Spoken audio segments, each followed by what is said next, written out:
Check this out. 3, 4, 5, 6, 7, 8, 9. Chino Brothers. Chino Brothers. You're like a DJ, but you're playing videos. This is DJ Ace in the house, and you watching the Chino Brothers. Hey, don't miss their shows. So what's your podcast about? Hip-hop music. Hey, what's up? This is DJ Redeem, and you're tuned in to the Chinks Brothers Show. You got these Chinese. Those Chinese, they work hard. You girls took your brother to hip-hop party? Yo, what up? This your boy Mellow Man Ace at Padrino, and you're checking out the Chino Brothers right here. Keep it locked. What's my name, son? Dope. Yeah, I love it. Oh, that was the first time I watched that. I didn't even watch it when you sent it to me. I was like, okay. And Yeah. like, so wait. Oh, that was sick, bro.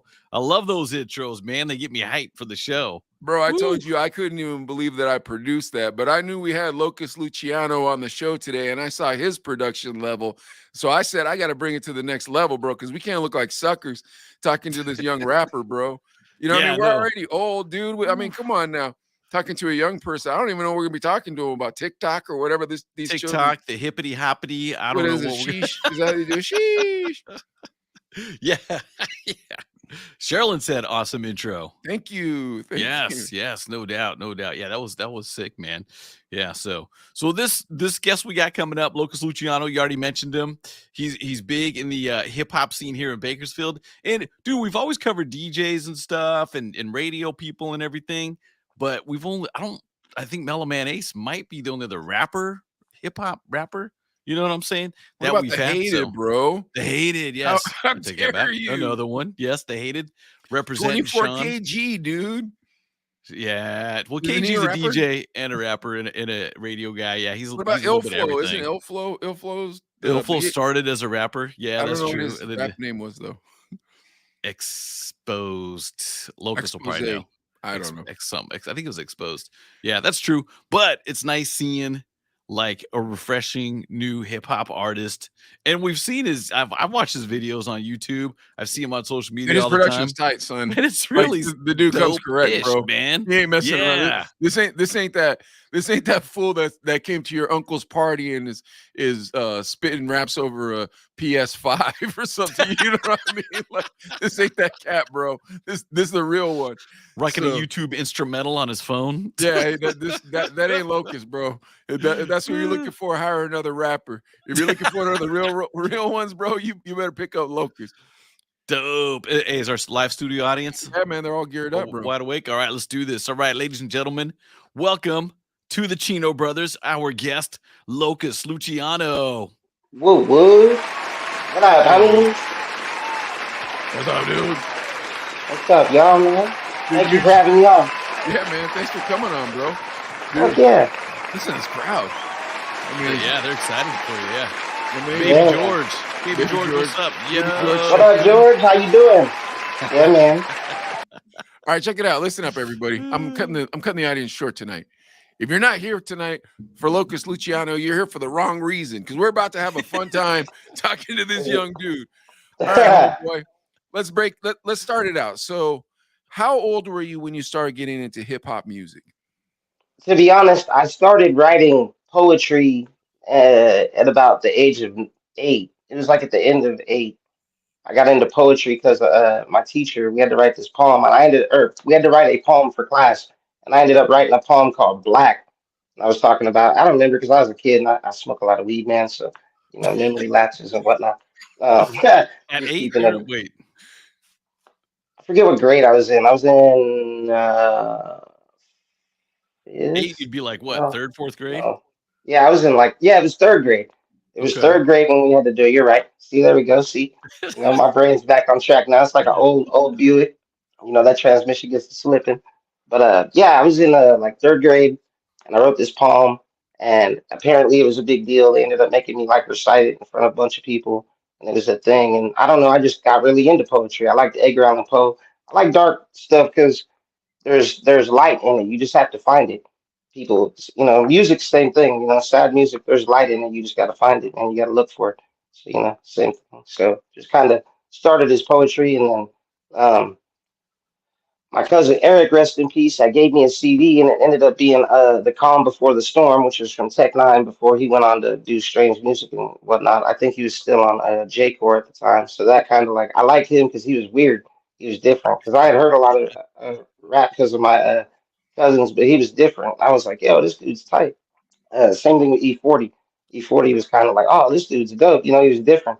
So I don't know. I wanted to rap, and yeah, it didn't go over very well with kids in my class. You know, I got picked on a lot and stuff. I was poor. It was more because I was poor than being crippled, but that was somewhat part of it. You know what I mean? What? Yeah. Hey, what school did you go to? Just for those in Bakersfield. So I was born in Bakersfield, right? So, but when I was born, and I hope I don't misquote my own life history, but you know, again, Ganjita, you know what I'm saying?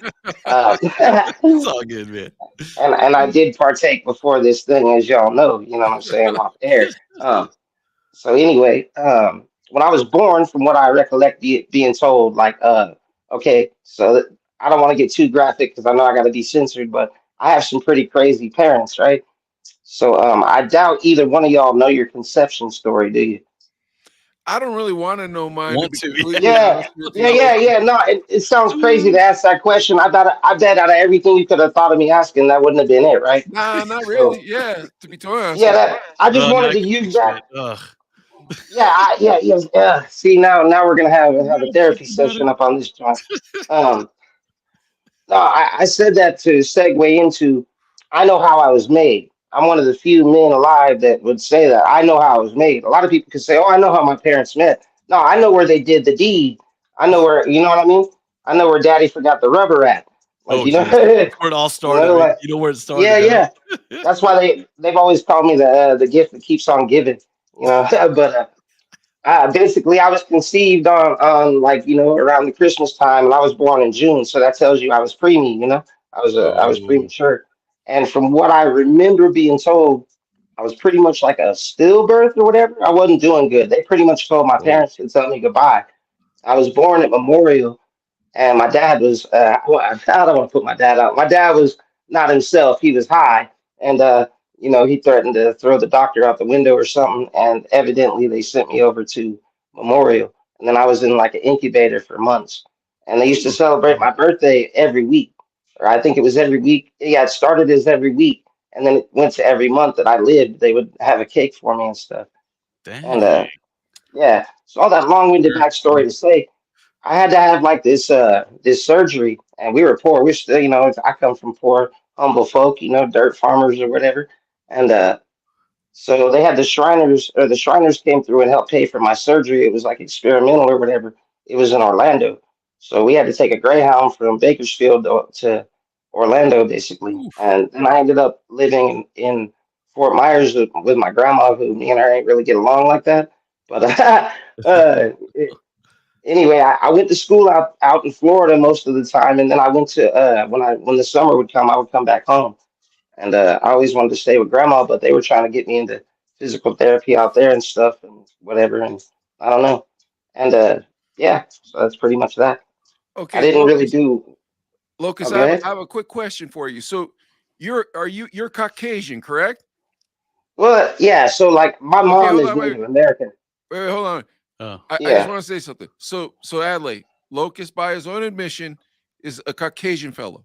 Now, Locust, yeah. can you please explain to me, or can you please explain to Adley, when I'm complaining about white people, you're not the kind of white people I'm No, complaining about. Can you no, explain this to Adley? I don't. He yeah, can't figure no, this out. yeah, no. So you gotta learn to read between the lines on what words are. Exactly. Yes. And intent is more potent than anything else. So like when he or any of the homies is referring to white people, it's like that corny dude in the Velcro shoes with the thigh high shorts on, with the beer gut, with the shirt tucked in still, like they ain't got no shame, with the knockoff Ray Bans that they got at the swap meet, you know, and I can keep going and going.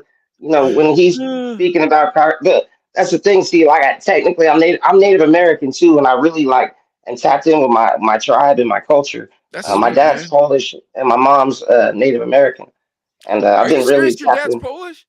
Yeah, yeah. So it's funny because you know I'm Hold kind on, of a wait, wait, creep wait. that. Locust. I live in Pittsburgh, Pennsylvania, And I live in the Ooh. Polish. I live in the Polish district. I live in Polish Hill. Oh, true. Yeah, Okay, see. all my neighbors are Polish. My kids' godparents are Polish. And you Oh, know that's what? fire. I almost never met a Polish person I didn't like. Now Oh, that's dope. I have a theory about Polish people, Lokust. You got to listen to this. Okay, Uh, you ready? Listen, a lot of white people, they could be racist, Adley. You understand? But Polish people, they cannot be racist. Do you understand why? Why? What are the most racist jokes? The most common There racist used to be jokes. a lot What of are they? They used to have the Polish jokes That's right. oh, everywhere. no. They're Yeah, not back in the Polish. day. No. That's It right. was called. Don't clean it up. Don't clean it up, It's Adlay. Polak joke. You got Oh, to say Polak. Oh, Polak. right. Yeah, it's not politically incorrect. I said it. You know, my last name is. Never mind. I was gonna finish that with a crude joke, but I'm trying to be censored here. You know. No, that's good. You know, I went to Hell, I'm gonna say it anyway. My last name is longer than my dick, so I can make fun of Polish people if I want to. You know? Locust. I went to a Polish mass last Christmas. We went to Polish mass, and it was a beautiful church in Polish Hill, you know. But man, there was all this Polish mafia in front of us, bro. Big tattoos on their neck. You knew what was going. Yeah, you knew what was going on. You just look forward. You don't.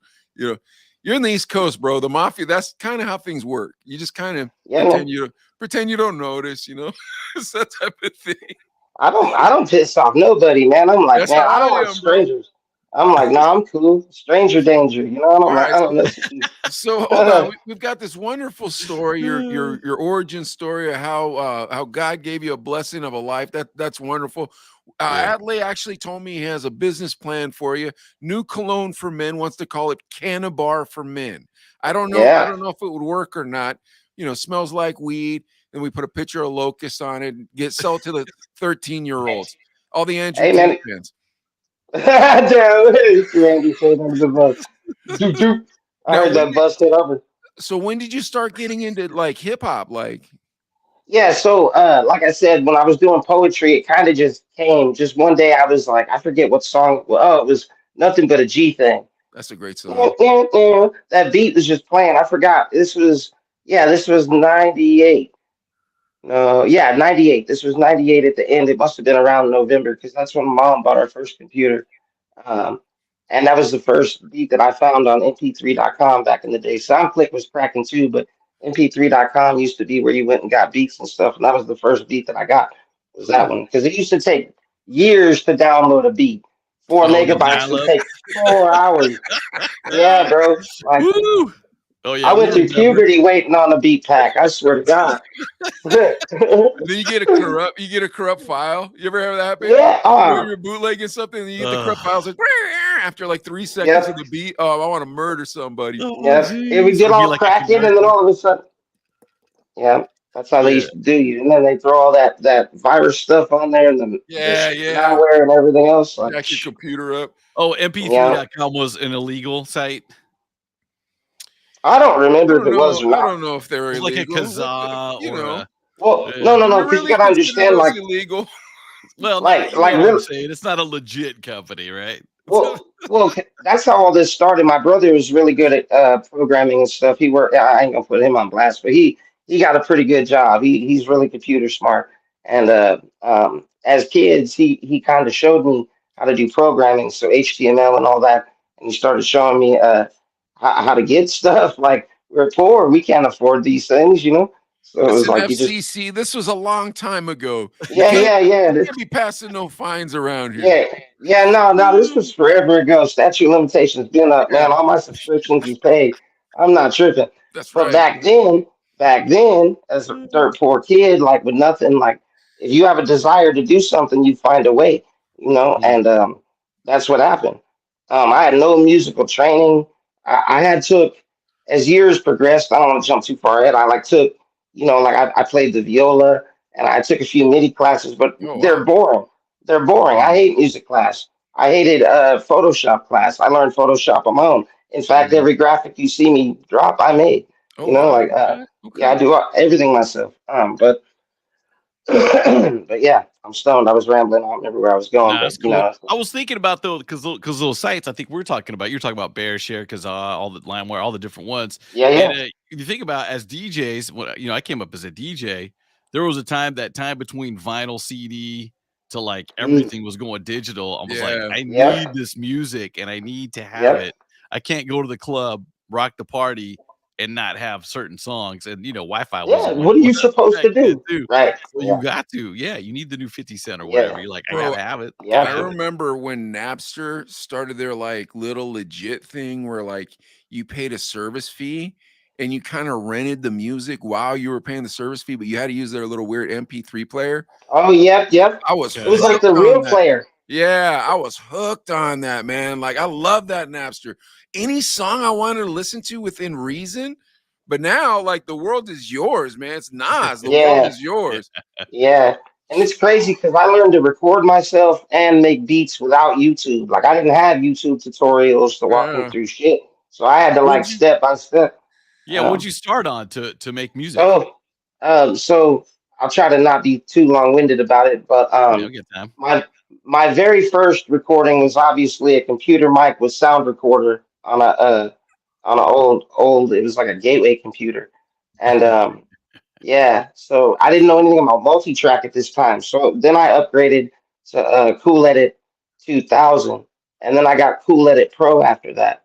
And after Cool Edit Pro, uh, there was this rapper. I was on these underground forums, and I was starting to nerd out with it. There was other rappers that were trying to do their thing, but we're all broke. So at this time, if you had a condenser mic with the interface and you were on, like you know what I mean, nobody Yeah. had that. Everybody had computer mics and garbage. We had dynamic mics. I remember there was people teaching you on the forums how to take your dynamic mic and plug it into your computer. You'd have to go to Radio Shack. You know what I mean? Now Yeah, I'm get a dating An converter. myself. No adapter. one. Yeah. Yep, yep, yep. But Yeah. DJs yeah. did So that too. Radio Shack saved our butts Yeah, a few Radio Shack is times. the yeah, DJ's I friend swear, as well. I Yeah. swear it, man. Radio Shack is dearly missed. That in Circuit City, but we won't get started. You know. Yeah, you know, man. There's a few that are gone, but yeah, that's how it started. And then there was this dude on one of the forums that I was really cool with. He made really dope beats, man. His name was Woodgrain 816.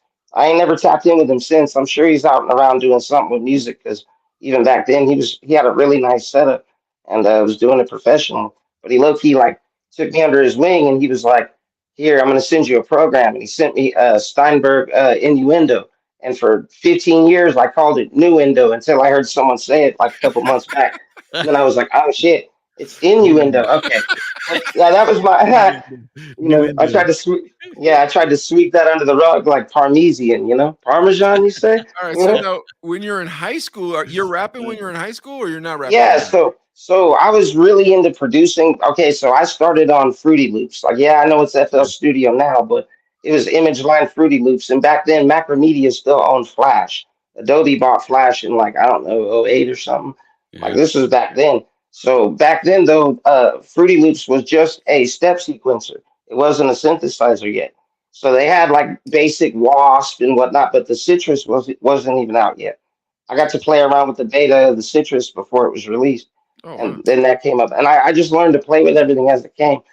Sound fonts was my friend. When I was in high school, I had all the sound fonts, all of them. I had everything. Little John's little brr brr brr. I had that. I had all the Huh. little cool little noises. Yeah, I had a cool set of drum kits, and I was making a bunch of beats for people and rapping, throwing demos everywhere, and trying to make something happen. I just didn't know what direction to take. Nothing. And I Well, dropped out of high school. you kind of started Um, more as as producing and making music than rapping. Did the rapping come no, later, or no, was no. it The both at the rapping same was time? no, the rapping was during it. Like I said, I Okay. began rapping before I started making beats, and I was Okay. horrible, horrible. I didn't have a rhythm yet. I didn't understand nothing. Like, and there was no one around to like to bounce off of. I became who I had to bounce it off of. Because at this time, like all my friends thought I was kidding. They're like, "Oh no, dude, you're not going to be able to rap. No one's going to listen to that." Blah blah blah. And it wasn't just them that was hating on me. It was other kids at school, and just the only people that supported it was my parents. They was the Oh only wow, ones that's that nuts. Yeah, they bought my $10 computer mic from Walmart just so I could have something to rap on. Good for Little them. God bless. headphones. Okay. God bless your Yeah, mom and yeah, dad, Locust. yeah, man. I swear that they were big supporters of mine, huge, and they were pretty much it. And then like I said, I dropped out of school, came home to my grandma, and then I met my best friend Mac, and we started the Hoodlum Squad together in like '07, and ever since then, like. What high school were you going to? What do you? What? I went to North out there in Florida, but I ended up dropping out. I hate school. I hate to say that too because I got a lot of fans that are teachers. I don't mean to say it that way, but I'm It not wasn't for challenged. you. Nah, It wasn't even for you. believe this Okay. or not, this is a true story too. Back in like I think it was 2012, I went and got my GED, right? Oh, right on. Um, Congratulations. That's cool. but That's I cool. didn't study a day, and I was low key still like inebriated because the test was on a Saturday, and I went out Friday night and got smashed, homie.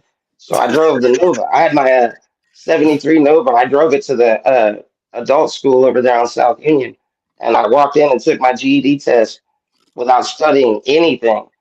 And like I don't think the lady thought I cheated or what, but I don't know. She was like, "You're already done." Yeah, I'm done. Are you sure? I haven't seen you in any prep courses. No, man, I'm cool. And I can't believe I passed. Once I Crushed it. passed, yeah, I passed math by the skin of my nose. But when you Yeah. start converting everything to grams and ounces, it's a lot easier to do math. Jeez. When you start doing that, it's a lot easier. Why'd you feel like you wanted to get your GED, or did you have to for a job, or what?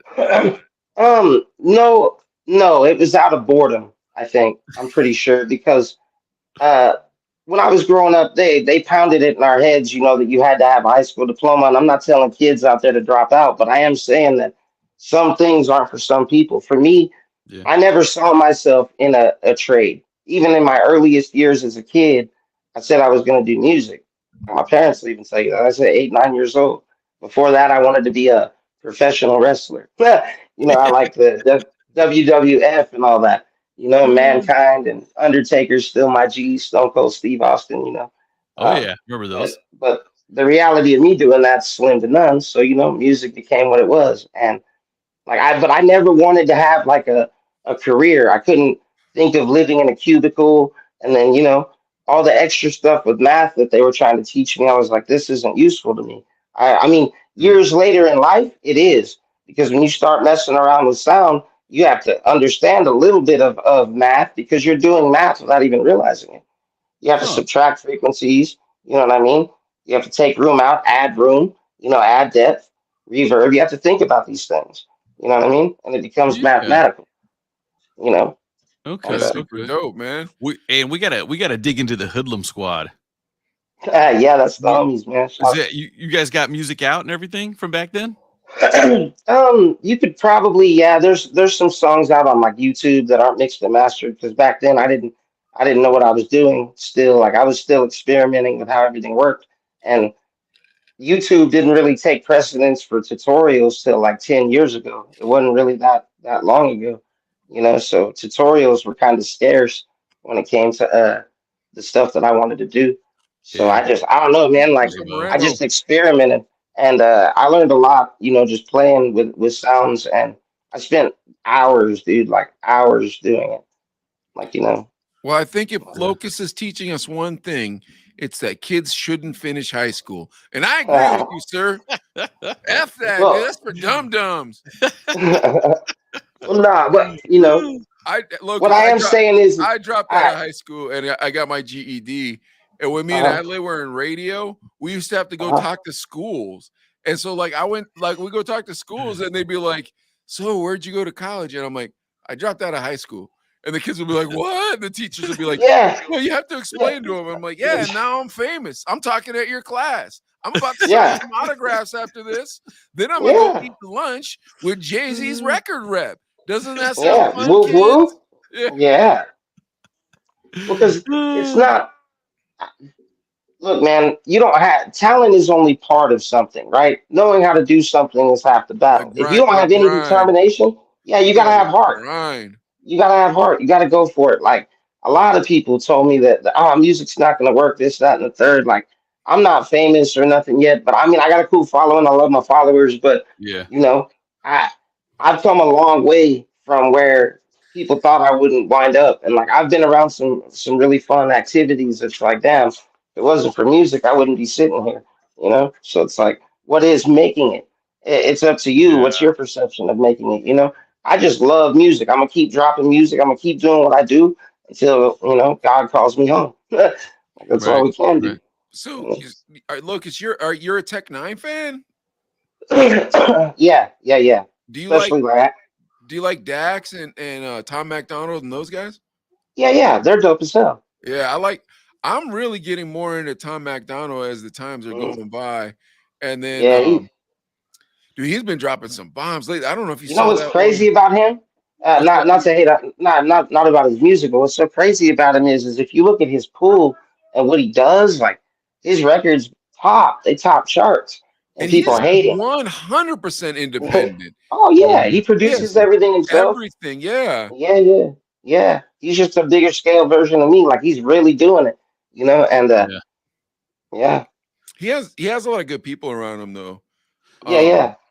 So, Yeah, but and that's yeah, the thing nowadays too. You don't need the labels as much as you used to. No. You know what I mean. but You bro, can blow up on your own. they won't give this dude his props though, Adley.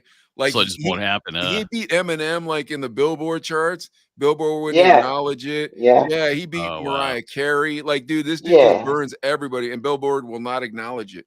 Yeah, but you know, the sad thing is you just gotta understand the way everything is set up. You know, like Ariston at the top, man. You know, not everybody's supposed to be at the top, and that there's a hierarchy system with everything. You know, that's why I kind of just float in the underground because, like, you know, I've never really been the popular candidate. You know, I don't dress with name brand clothing. I don't. I'm not lying in my music like, oh, I'm out here killing people or I'm out here doing this and that. No, man, that is not that is if I drop dead right now, hopefully not on live, I will go viral finally if I did. But yeah, Dude, yeah, hold that, you Locust. know, Mellow Man Ace was on the show, and he said the exact same thing. Like honestly, yeah. he was like, But he was outside of his car. He's like, "Oh man, these cops might be beating me right now." He's like, "Oh, maybe they'll beat me to death, then I'll go viral." I was like, yeah, "I wouldn't yeah, want that man. to happen." No, me neither. But you know, the thing is like at any moment we could all expire. You know, tomorrow's not promised. 10 minutes from now is not promised to us. So if the music I'm working on right now is my last project and I get clipped for whatever reason, that's the end of my life expectancy. I'm done, right? Do I want to leave a project behind that wasn't my authentic me? Do I really want to do that? Isn't every project the artist drops supposed to be some kind of reflection, even if not directly, of what they were?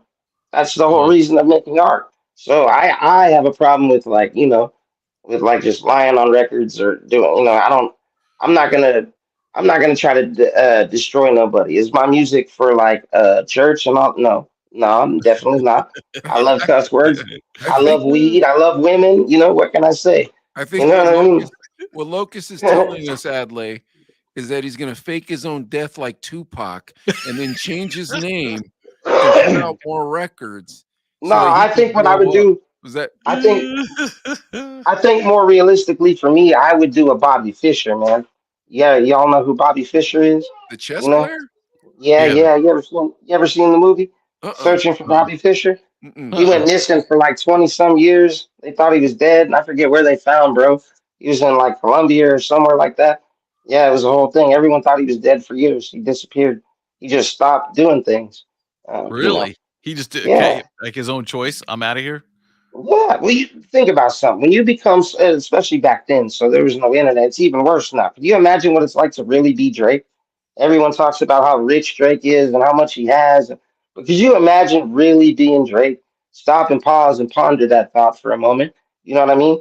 You can't have a booger on your face when someone takes a picture. I You can't have know. Everything's got to be perfect all the All the time. time. you better not eat no Taco Bell late night and have no doo-doo stains in the morning because if someone find out, TMZ will buy that joint for 100 racks. Yeah, You know what I'm dude. saying? Like, Yeah, like you can't cut a fart. You can't cut a fart. Like think about it, You bro. can't. When you're walking in a building and you stop and cut a fart like that before you walk in the bro, I'm building, thinking, stick it out a bro, little I'm bit. thinking about farting right now. I mean, you know, Yeah, it's Just just, ripped one but 10 seconds ago. yeah, but you know, but if I do, like, I'm not. It's whatever. I'm just yeah. Lucas Luciano, man. You know, your favorite rapper's favorite cripple rapper, man. I ain't nobody special. But Wait, imagine, hold on. imagine. Where'd the name come from, Locust? Okay, so okay, so I went to Sunshine Church, which is here in Oildale. It's actually down the street from where I live. You know what I mean? That was the church that my grandma took me to. They prayed over my legs and all that several times, and God bless those people, man. Um, but my grandma, her apartments are catty corners from Locust Street, so part of that came from that, right? Okay. So I just changed the C to a K to be different. And it was just Locust for the longest time, and then around. I want to say like the end of 2015, I decided to add the Luciano because at this time I'd amassed a bunch of like cool friends and connections, but I thought about something. I was like, holy shit, due to politics, I could never throw a party and invite all my friends together because they don't like each other because of where their mamas paid rent at. So I realized like I have friends from everywhere. You know what I mean? And Lucky Luciano, he fucking unified. Excuse me for my language, but he unified organized crime. So I mean, what are you gonna do? You know what I'm saying? So I just kind of thought of it in the same way. Like I'm unifying people that don't get along. Like I do a lot of stuff with music behind the scenes, and I try to help people and bridge the gap. You know, and make some plays for people, and So, that's what I try to do. so Yeah. Locust, what I got from that Locust. story, Adley, was Oildale really is a crappy part of town, and Yeah, Locust but I is love not my home. lying to us about growing up poor. Am I am Oh I no. am I following correct, Adley? Nah, dude, I'm gonna get flamed Yeah. when I go to the corner store later for saying this, but you'll be I, lucky. It's normal to be 108 outside in a Bakersfield summer and see a girl in Oildale whacked out walking down the street with no shoes. Normal, normal, yeah.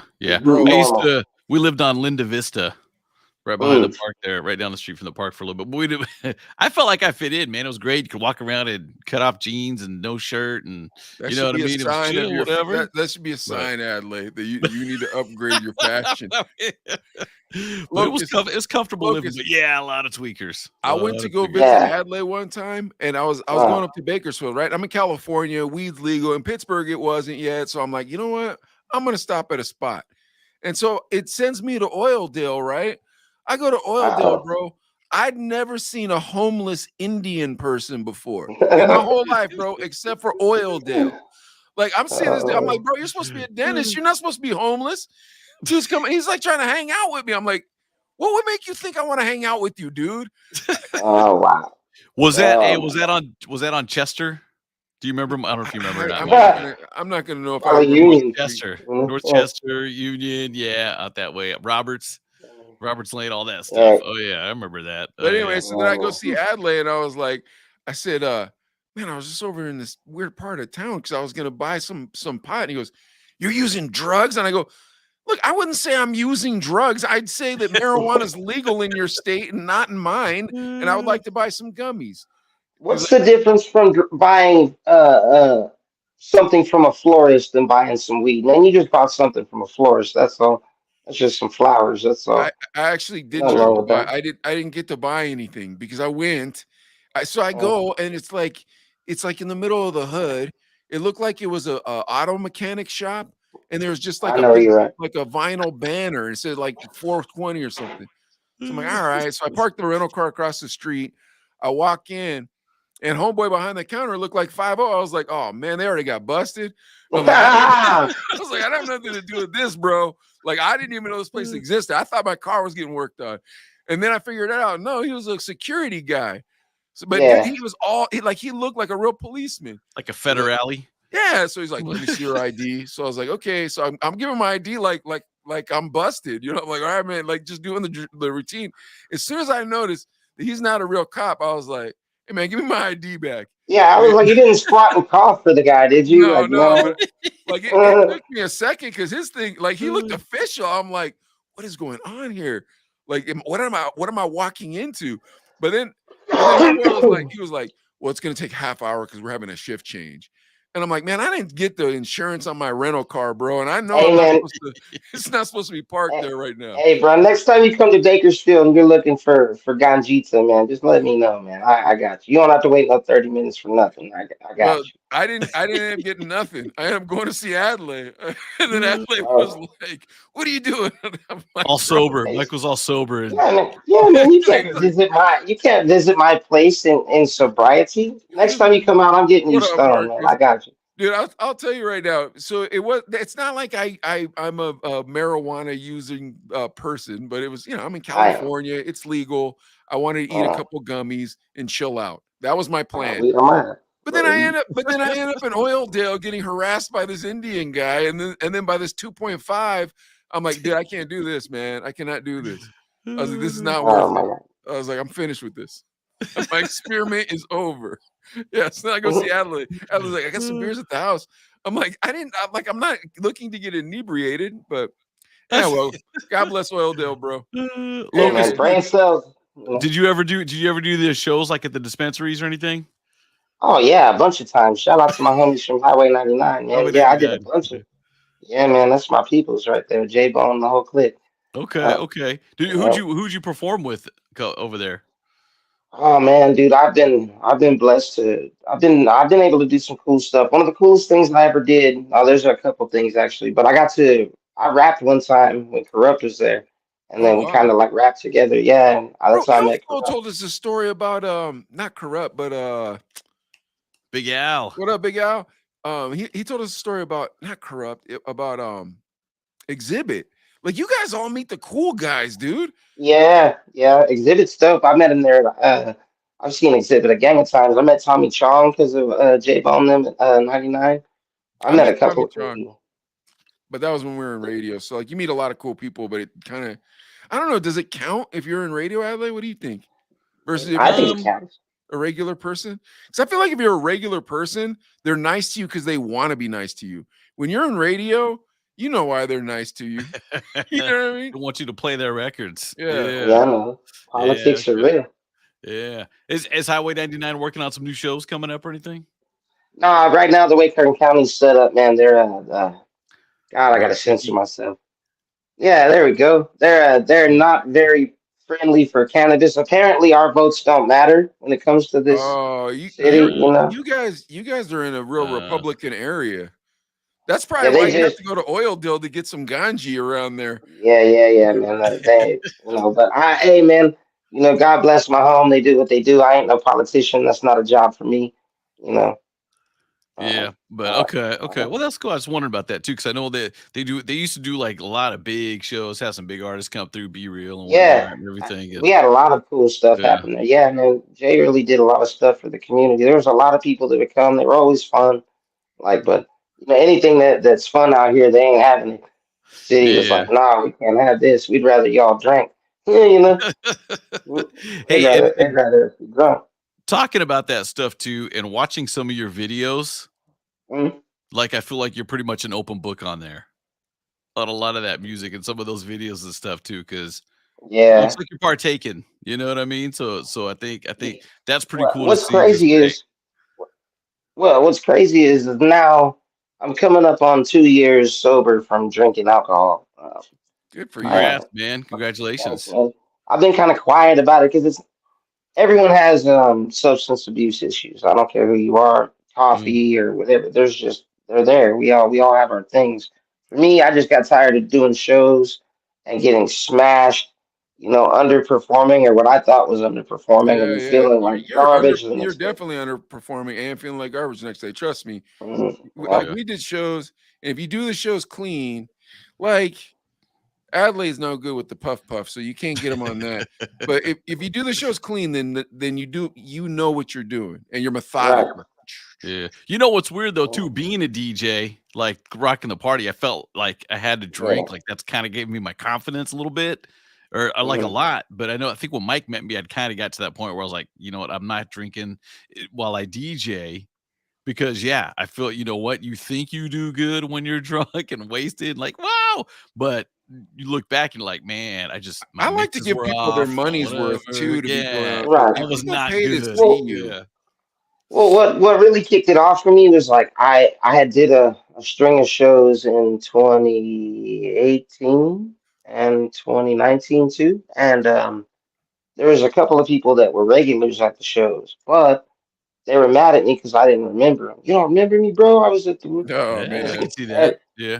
and I do meet a lot of people, so it is hard to Yeah. remember Yeah. everybody, Yeah. man. My brain's only got so much hard drive storage. You know what I'm saying? We Yeah. call it So radio brain. yeah, well, but I really felt bad because like I'm like, damn, every time they saw me, I was smashed, and I'm not Oh. like one of those like angry drunks or nothing, but it's like we were cool and they had a good time eating me, and then I don't even remember the transaction. So the next time around, it's like, oh hey, nice to meet you. No man, I met you at this. It's like I'm Oh, you sorry, might dude. have straight kicked it with them too, bro. Like, Yeah, you know what like I mean? so and then so I don't know, man. I just feel like I don't want to do that no more. So I kind of just quietly just like, when I go out to places and everyone's drinking, if they doing that, I'll drink me some ginger ale or something. Once in a while, I'll have a beer socially if I'm at an event or if there's a reason for it. It's some kind of like business thing and they want Dude, to could you close it imagine with a that drink. though? That Mm. you're Locust's fan, and Locust is still in his drinking years, right? And you're hanging out with him, and he had like 3, 4 pops. And So you're he's getting buying him friendly. beers, Yeah, that's true, huh? You're buying him beers. Yeah, having that fun too, at a few I didn't think rounds. about that. Yeah, I like didn't think like about you're that. buying me all this booze, so I'm getting super wrecked. You know what I mean? Yeah, Bought All some the of your booze is merch, flowing to my good leg. but bought your t-shirt and everything. yeah, look, I'm wearing Yeah. your T-shirt, Locust. But anyways, yeah. You are But Damn, savage. I guarantee you, this is how it went down, right? Like it's getting to be 12:30 ish. Locust is throwing down 3, 4 drinks. What's good, homie? What's up, Um. Panama? Anyway, Yeah, so yeah. What up, Panama? Locust throwing down 3, 4 drinks. Then he starts loosening up and he goes, "Hey, I'm going to tell you a secret I never told anybody before." But the problem is, by the end of the night, Locust is so blacked out he doesn't remember he told the guy anything. Just Yep, meets the guy, and like by the end of the night, I can just about that guarantee. was me. I That can was me, bro. just about That was me. guarantee I would at the end of the I night would you were get like, drunk and be "We're homies. We're homies forever." No, yep, you, me. We're home. yep. Look, you're like my God own knows. brother.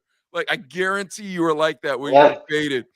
And then the next thing you know, they come see me and I don't remember them at Oh, all. that's I'm like, so oh, I'm bad. sorry, Jack. My Oh bad. no. My name is Steve. I'm like, oh, my bad, homie. That's why everybody's homie. Makes it easier for me. Oh, that is What up, homies? horrible. Were they like disappointed that you didn't remember them?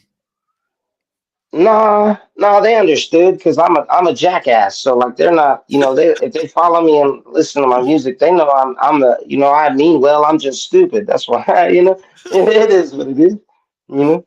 I did that to Ice Cube the second time I met him. You don't remember me, bro? Wow, We took a picture. No, you didn't You want do that. my wow. CD? He wouldn't do it. I did I get was like, yelled don't at do by that a to security Q. guard, though. I did get yelled at by Oh, his security's like, what are you doing? I was Locust, like, you want to know how bad Adley is though in real life? So mm, one time he was doing a radio event, and this lady came up to him and she was like, "Hey, how's it going?" And he's like, uh, "Oh, hi, how's it going?" She's like, "You don't remember me?" And he was like, "I'm trying to place you." It was his physical therapist that oh yeah.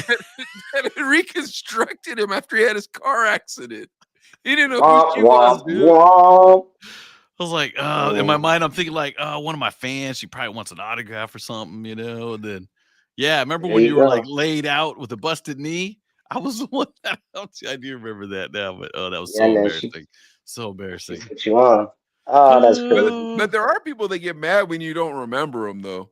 And Yeah, like Oh some yeah. people do take it Oh personal. when you do meet that many people, it's hard to remember people. And I didn't even have like the blackout, you're my homeboy nights. Like I just had the regular, like, yo, what's up, man? Oh, word, I like your sneakers, like that type of stuff.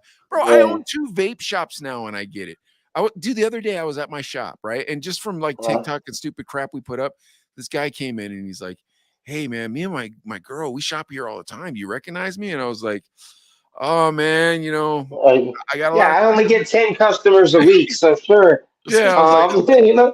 I said, "Well, I got a lot of customers, man." He goes, "Oh no, but we shop here all the time. Maybe if you saw my girl." And I was like, "I mean, possibly, but I Probably mean, more often than you. I would probably remember your girl before I remember you. so, You so can't tell them that though. no, no, trust me. The girls that come to my shop, you ain't gonna be remembering the way that you think you're gonna Ah, remember. So, ah, so it's, it's sad like, life. so I'm like, all right, Womp womp. I'm trying to explain. I'm like, well, I get a lot of customers. Dude, he goes for round 3, bro. And finally, I was like, can you just buy something? That's what I said, dude. He got mad. He told Gavin I was rude to him. I wasn't rude to him. I told him 2 times. I don't know who you are. And that's from being a vape shop guy. Now imagine when we were DJs in the 90s. There's no internet. There's no, you know what I mean? There's no YouTube famous. We were the YouTube famous. Like, bro, people bothered you all the time, and they were always mad at you that you weren't because their you best didn't. friend. Like my daughter's birthday was last week. You didn't send a card. Who the fuck? You know. I caught that one. I caught that one. That's crazy. That is true. How embarrassing would that be, Adelaide? Like, because I guarantee the story I just made up about Lokust is exactly how it went down. Yeah, dude, I would get so wasted, bro. There's been times, oh my God, like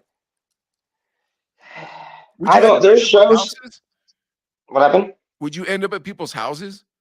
Like, No, I haven't. No. I don't like people that much. I don't. I'm one of those kinds of. Hey, man, I'm one of those friends where like I probably won't go in your house. We'll smoke outside and kick it.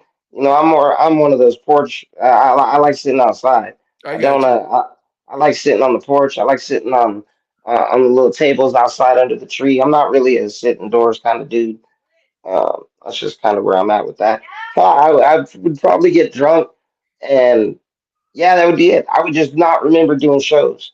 Like that would be what happens. I would get drunk, and then like my homie took me home, and I ended up here, and I'm like, hey, how did everything go last night? And you see the footage, and it's like, oh, I did a great job, but boy, you know, I had like 5 shots, 2 Zeus's, and God knows what else after that. So, you know. What's the longest tour you've been on, Lokust?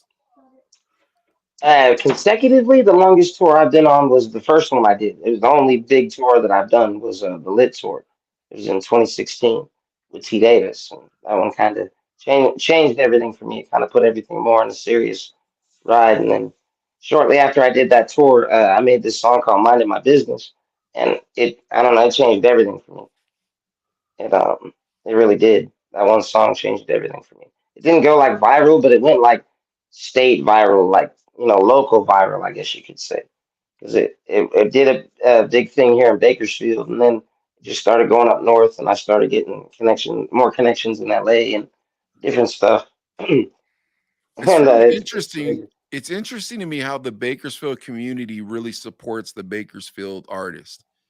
You know what I mean? Like you can be a rock star in Bakersfield. It's almost the only town left that like actually is a town. All the rest of us are just connected to the internet and living in a place. You know what I mean? Like, just sustaining in a spot, you know? Yeah, exactly. Man, these are some dope stories. I'm enjoying every one of them. How about you, Adley? Yeah, and I was even going to ask you too on those tracks and stuff. You're doing the beats, you're doing the rapping, and then you're doing the video too, or you got someone bringing in somebody to the video. I did learn over the years how to utilize like After Effects and etc. Like but it's very very tedious, and I don't enjoy that. I like I guess I like special effects. Like I've done a lot of like in private I do a lot with like Maya Cinema and like different things like Blender, and I start experimenting with different things, especially with AI the way it is right now too. Yeah, I've been playing around with a lot of crap in the background, just seeing what happens. Just being a tinkerer, man. That's what I do. I just find something new and I start messing with it. That's how it all started with the FL Studio back in the day. Well, if you're creative and you can already like imagine what things are supposed to look like in your head, the way the AI is moving now is really changing the game for everybody, because you can do everything on such a small budget and it looks so big. Because what would take you hours will take you seconds. Oh yeah, well it's just like and not to knock Photoshop. Don't want to piss off a potential sponsor someday. But, but think about Photoshop. I don't know if either one of y'all know anything about graphic work, but layering and putting things together, different effects and stuff, it takes time, and it's very tedious. It used to take me, if I had a show coming up, me and T were doing a show at Club 21, it would take me an hour to make a flyer. I'd be there for an hour and then, and I'm such a perfectionist, I beat myself over the head, trying to, just for a flyer, Whereas now, Yeah, now if there's a show coming up and no one did the flyer, you could download Canva for 9.99 a month, and you could just make flyers, put your little picture there, and you Dude, know what I mean. Throw it. We use Canva for our thumbnails, and we use the free Mm. version. Like Yeah, you don't even, you can do that. and there's Yeah, a lot of good stuff on the free version of yeah, Canva. Like yeah. I only use, so there's only a couple editors that I pay for, but man, there's a Mm. lot of good free Yeah. AI on the internet right now. Oh yeah. It, Oh, the ridiculous. world Yeah. is yours if you're an artist. I'll say this. If you're telling me that you want to be an artist and you're not making art, it's really your fault at this point. Bro, I have cerebral palsy. I should have probably opened with that, huh? I Oh didn't even yeah. say that. So Oh 50 wow. minutes in, there now everybody knows this is why I walk so funny. But that's why I had to go to Florida for surgery. Damn, I skipped that whole chapter, huh? Oh, But oh, you know, okay. Yeah. like I wasn't even supposed to get out of a wheelchair, man. So it's like, I did, but it was all God, first of all, but it's also determination. Like Yeah. talent doesn't mean anything. How bad do you want something? People say they want something all the time. I want to be rich. Well, what is rich? What do you consider rich? What I consider rich? Being able to go into Winco right now and buying whatever I'm hungry for, not what I can afford to eat, what I'm hungry for. That's a difference. That's different. Being able to buy whatever you're hungry for. That's living like a king. You could Yeah. feast right now if you feel like it. 6.51 at night where I'm at. I can go get a rotisserie chicken for, $16. That's rich to me to be able to Mhm. just go and spend money just on whatever you want to eat, not what you can afford to eat. You know, like I eat, but I got to eat within a budget. I'll Yeah. know I'm rich. I'll know when I'm successful when I could walk into a grocery store and fill my cart with all the things I just want to eat. Like, that's Yeah. different. That You got to I get don't a know. grocery sponsor. What's that Nah, grocery Winco, nah, store? Winco, you gotta get. nah. It's not about not having the money. So I could spend money on all the foods I want to try. I've never eaten filet mignon before, or there's things I've never eaten that it's not that I can't afford it right now. I'm not balling at all, but why would I spend that money right now when I can invest that change instead of eating a fancy meal that's not really going to fill me up? I can eat within my means and take the rest of that bread and diversify it, put it towards something more important that's going to bring back more money No, or put me in a better position. that's how I feel. But if you got a sponsor, then they hook up the food for free. Yeah. You know what I'm Filet saying? mignon. Yeah, Yeah. that's why you get the sponsor, because then All right, that's what. you got to get in the cheddar, and they'll kick down some groceries just for Yeah, free. You man. know what I mean? That's I'm down. I'm down with that. You know what I'm yeah. saying? No, but to me, from my simple definition, that's what rich is. So another person, a rich person, is somebody in a Ferrari. You know, but Yeah. rich is one thing. Wealthy is another thing. You know, Mm. wealthy is another thing. I would rather be wealthy. Because rich, you just got this money, but you don't know what to do with it. Wealthy, you've diversified your income and you've showed other people how to do that. So now you got a whole tribe of people that are eating well. That's how all the powerful people of the world got power. They didn't Wealthy, just get given power; they wealthy's went and got it. difficult. Yeah, but wealthy's difficult, Locust. Like, so I'm working on wealthy right now because I got two shops, and Mm, the boys that work for me, mm, they all make union wages, bro. Working at a vape shop, I make sure the right. boys are taken care of. I make sure that their wives have new Good purses. man. That's Good what I tell man. them.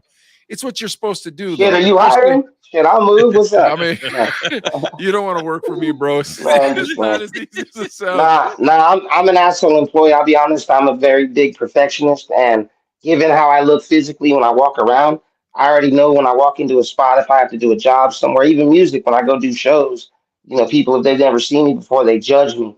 You can see it on their face. I notice it, but I don't really acknowledge it. There's a difference. You can notice something and not acknowledge it.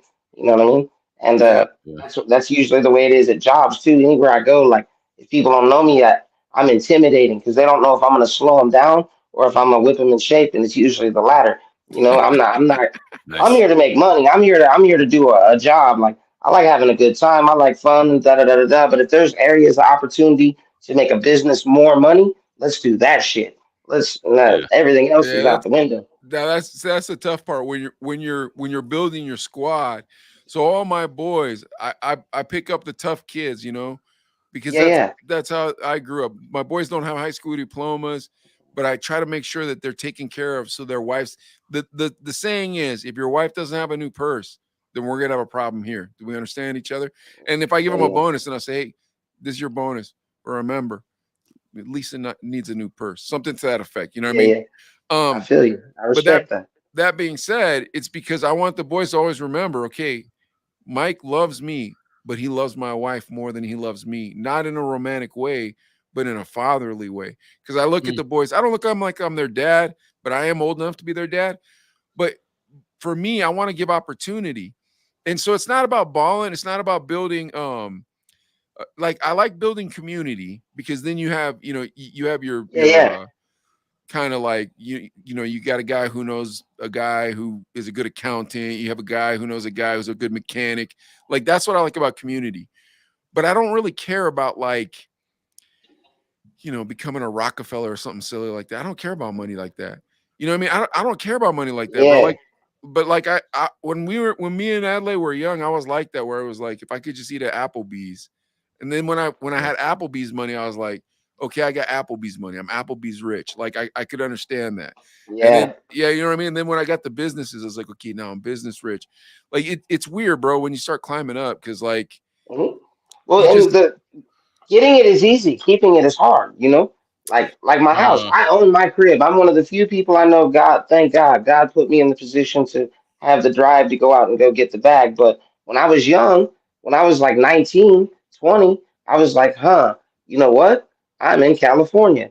It's gonna get expensive eventually. yeah. Maybe instead of paying, you know, three ways on rent with my homies back then, why not? And this is '08, '09, right, you know? oh Like, wow, why that not was go like out and get a kind house? of at the peak, Was it or at the bottom of yeah. the dump? Was it at the bottom of the dump or the top of the peak? I don't know, man. It was more. I don't even know. Oh, he It's probably more didn't like understand like what was going on, Adley, like with the nah, recession or nah. whatnot. I missed that. That went over my head. Saying, you know what I'm Oh, saying? Yeah. so I am short though. You know. during that time frame, there was a real high point of housing sales, but Oh yeah, 2009 was the crash. The bottom it So of you was. must have the got in. crash was Yeah. Okay. So 2009. Okay. I bought my house in 2011.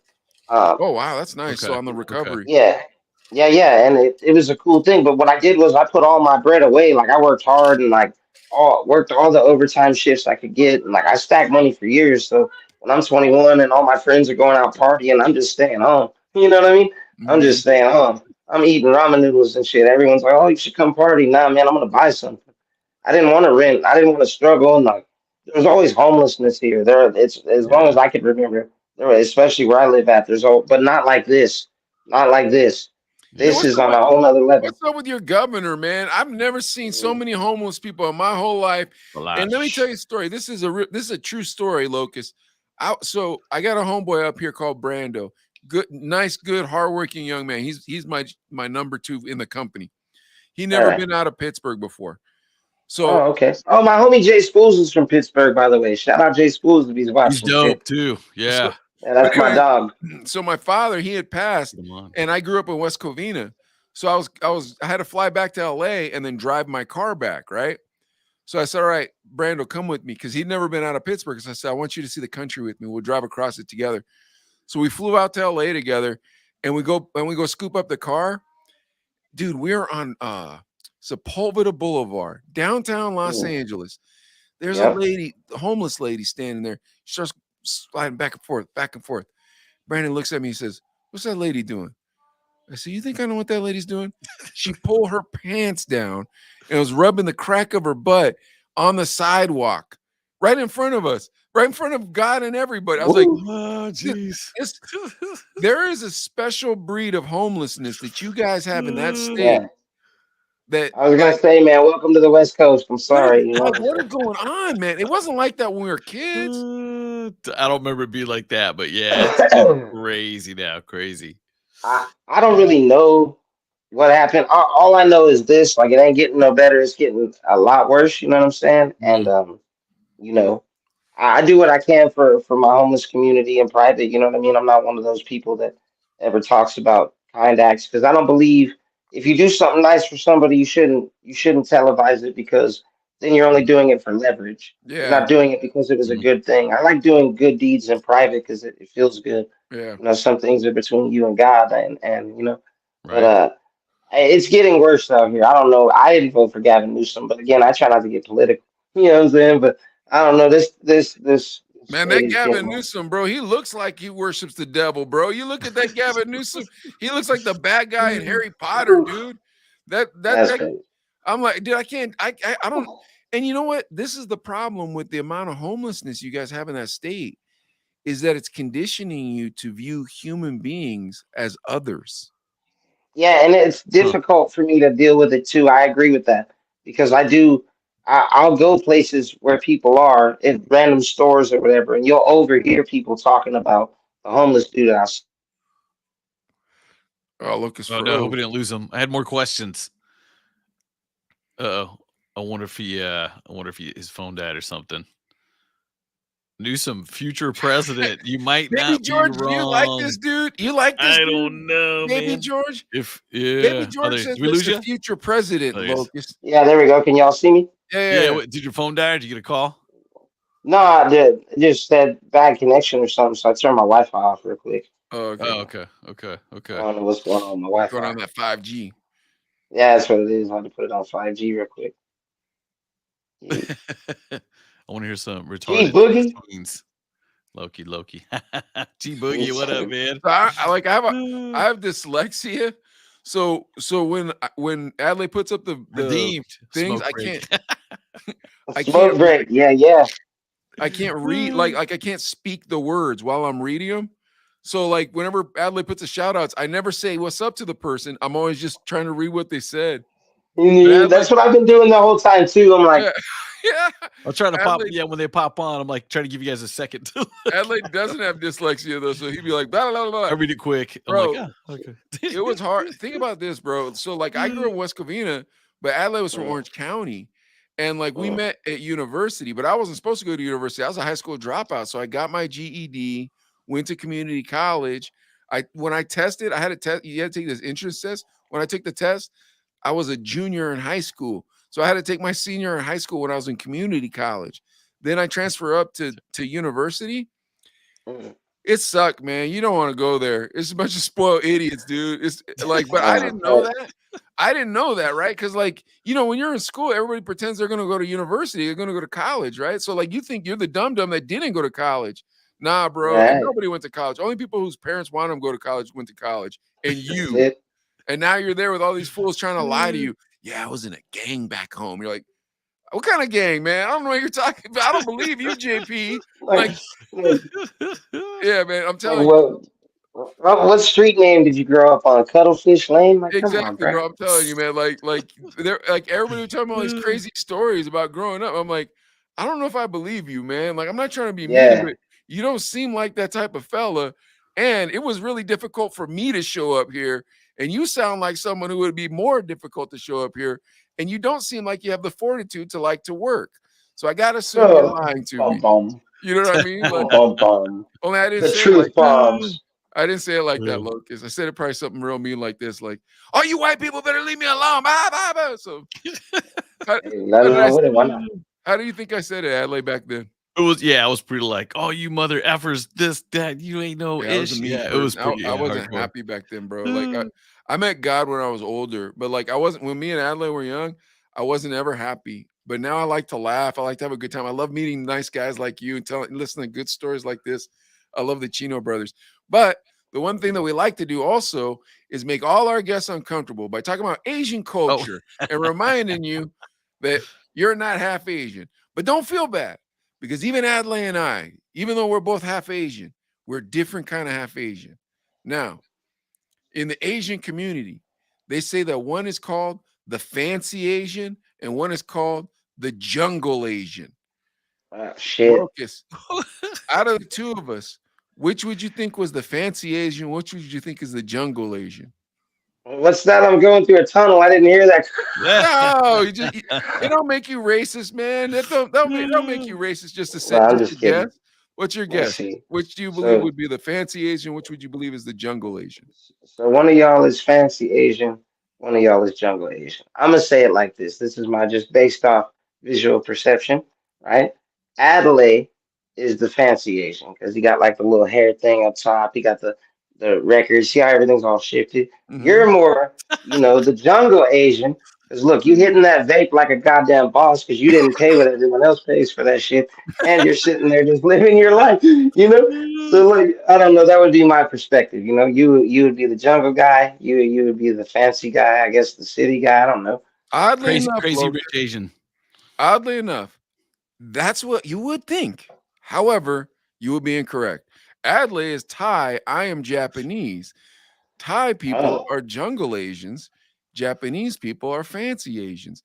However, Adler was always more reformed than I am because he had an Asian mother and I had an Asian father. Both of us had one Caucasian parent.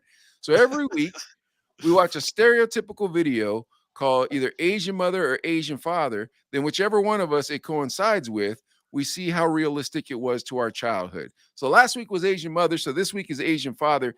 Adley, you ready to see what my dad would have done? And Adley knew my dad. So like, yeah, he can chime in.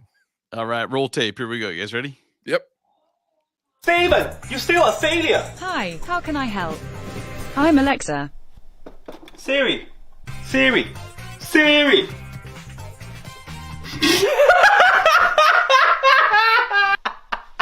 Siri. Siri. Siri. Oh. Siri. 雪花飘飘。Siri. I'm Alexa. Siri. I'm Alexa. Siri, turn off the light. Siri, fix my toilet. Siri, do my taxes. Play Despacito. Despacito. Tell people to subscribe to my YouTube channel. Subscribe. Siri, why don't my son have girlfriend? What the hell Steven doing all day? Would you like me to read his search history? Dun dun dun. All right, that wasn't that guy's funniest word. But once again, last week I thought the Asian mom one was funny that Gavin picked. So I had my employee Gavin pick. I said, Gavin, look, find me a funny. Last week I had him do it for the Asian mom. He did a good job with the Asian mom. That was pretty He's funny. Fired now. He's fired now. No, he can work harder. No, I'm just kidding. Maybe he thought that was funny. But I will say this: my dad could not understand technology, so yeah, I thought that was funny. And I think that's all I picked up from the video. I was just wondering, Lokust, is there any similarities with a Native American mom? My mom is crazy, bro. I'm not even gonna lie to you. My mom, I love you, mama. You know what I mean? My mom, she had a stroke like 7-8 years ago, and even paralyzed halfway, bro. My mom is still a savage. Like when I was a kid, my mom was no joke. That's why I'm so stubborn. I think is because of how my mom was. I didn't even see. I don't even realize I was disabled till people would tell me like, "What's wrong with your legs?" I'm like, "Oh shit, I forgot I walk funny." I forget because it's normal to me. I don't notice no difference, man. It's everyone else that tells me I'm disabled, you know. But she was kind of the reason I'm like that. She was kind of the one that was like, "You got to go forth and just live your life," you know. And that's just how I've always been. My mom used to go to like crowded stores when I was in a wheelchair, and she would tell me in the morning, she'd be like, "Hey man, we're gonna do a drill or something today," and I'm like, "Ah." I already know what it means. We're gonna go to a crowded aisle. She's gonna unbuckle my wheelchair shit, and she's gonna spill me out in the aisle. She's gonna make me crawl back to my wheelchair and get up. And it sounds crazy, right? Like it does. Look at the look on Adley's face right now. It sounds crazy. Adley. No, but you gotta understand what my mom was doing, right? My mom used to always tell me, "I'm not always gonna be here to pick you up. So you gotta learn to pick yourself up." You know, she was serious about it. I thought she was boosting stuff. I thought she was. I thought she was pulling her purse. Nah, I was like, my mom was the greatest scam ever. Nah, hey, that would have been a cool. I was like, that'd have been a cool hustle, shit. Son, we have filet mignon tonight. Yeah. Now we're gonna have it. Throw that under the seat. If I sit on it, they won't check my ass. You know. I apologize for saying about your mom, Lokust. But for real, that is tough love. That is tough love for real. Nah, that's just how she was. You know. I just grew up with crazy parents, man. They didn't want me to feel inhibited or you know somehow disenfranchised because of the way I am. Like, and it's been a struggle because you know places I go, sometimes people do, you know, they don't like me very much. You could tell they don't either take me serious for music or I don't know. It's always just whatever. But I don't even pay no mind to it. I don't care. You know, I don't even care. I'm stoned half the time. I just laugh at them. That's crazy though. Well, respect. Oh, big shout out to EVP. Yep. Lokust. Oh yeah, what up, EVP? Yeah, That's my that's dog funny right Yeah, I there. know. EVP's fun. Yeah. Noe I G think checking in too. One of the best in town. Oh, what yeah, up, Noe G? That's DJ Yeah. Noe G. I'm Much what just love, thinking OG. too, man. Just think how crazy that is too. Because how old are you in a wheelchair and your mom's pushing you out of the wheelchair? And it was there's a couple things, right? Get back up on your own, but did that help you get to the point where you actually didn't need the wheelchair? Yeah. I mean, it wasn't like she did this every day. This was like it would just sporadically happen.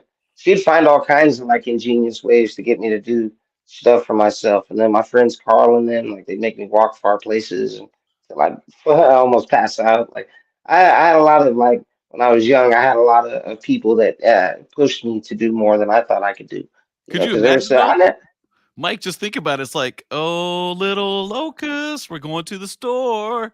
And you're like, dang, do I want to go with mom or not? I'd be I'll like, man, buy are we yeah, these nah, boosting or Takis. what? I'll I buy thought we were gonna start Takis. boosting. yeah. I want What we some boosting today, mama? yeah. What we boosting today? They ain't checking my legs. Throw that ham under there, If we're goddamn boosting, then it. yes, I'm going to the store. But we're just doing this for pretends, then I ain't got no reason for this. Come on Yeah, now. yeah. No, but look, Like, I don't know, I mean, man. does this millennial generation make you feel there, man? All these people saying all this stuff about how they, this is the worst generation and they just can't take it and so on and so forth. Like, there's a lot of soft people out there. Doesn't that frustrate you? I was gonna say that word because I'm trying not to get canceled again. One time I was on a podcast and I said something, and all of a sudden now my Instagram's deleted, both my Facebooks are gone. Yeah, yeah, Whoa. so I'm trying to be very careful with how I say things because I'm not big enough yet to get canceled. I need a couple more M's in my pocket Yeah, before you that gotta climb happens. up. Yeah, But you gotta climb up. yeah, I still got ladder climbing to go. You know, I'm humble about my position. I'm thankful. Shout out to my team, my label, Yeah, and all yeah, that. yeah. Um, I feel like um, the how do I say this? The most of the generation of today, you know, they didn't have the kind of parents that I had because it was indoctrinated into me early that life is not fair. It's not. Yeah. It's a cold world.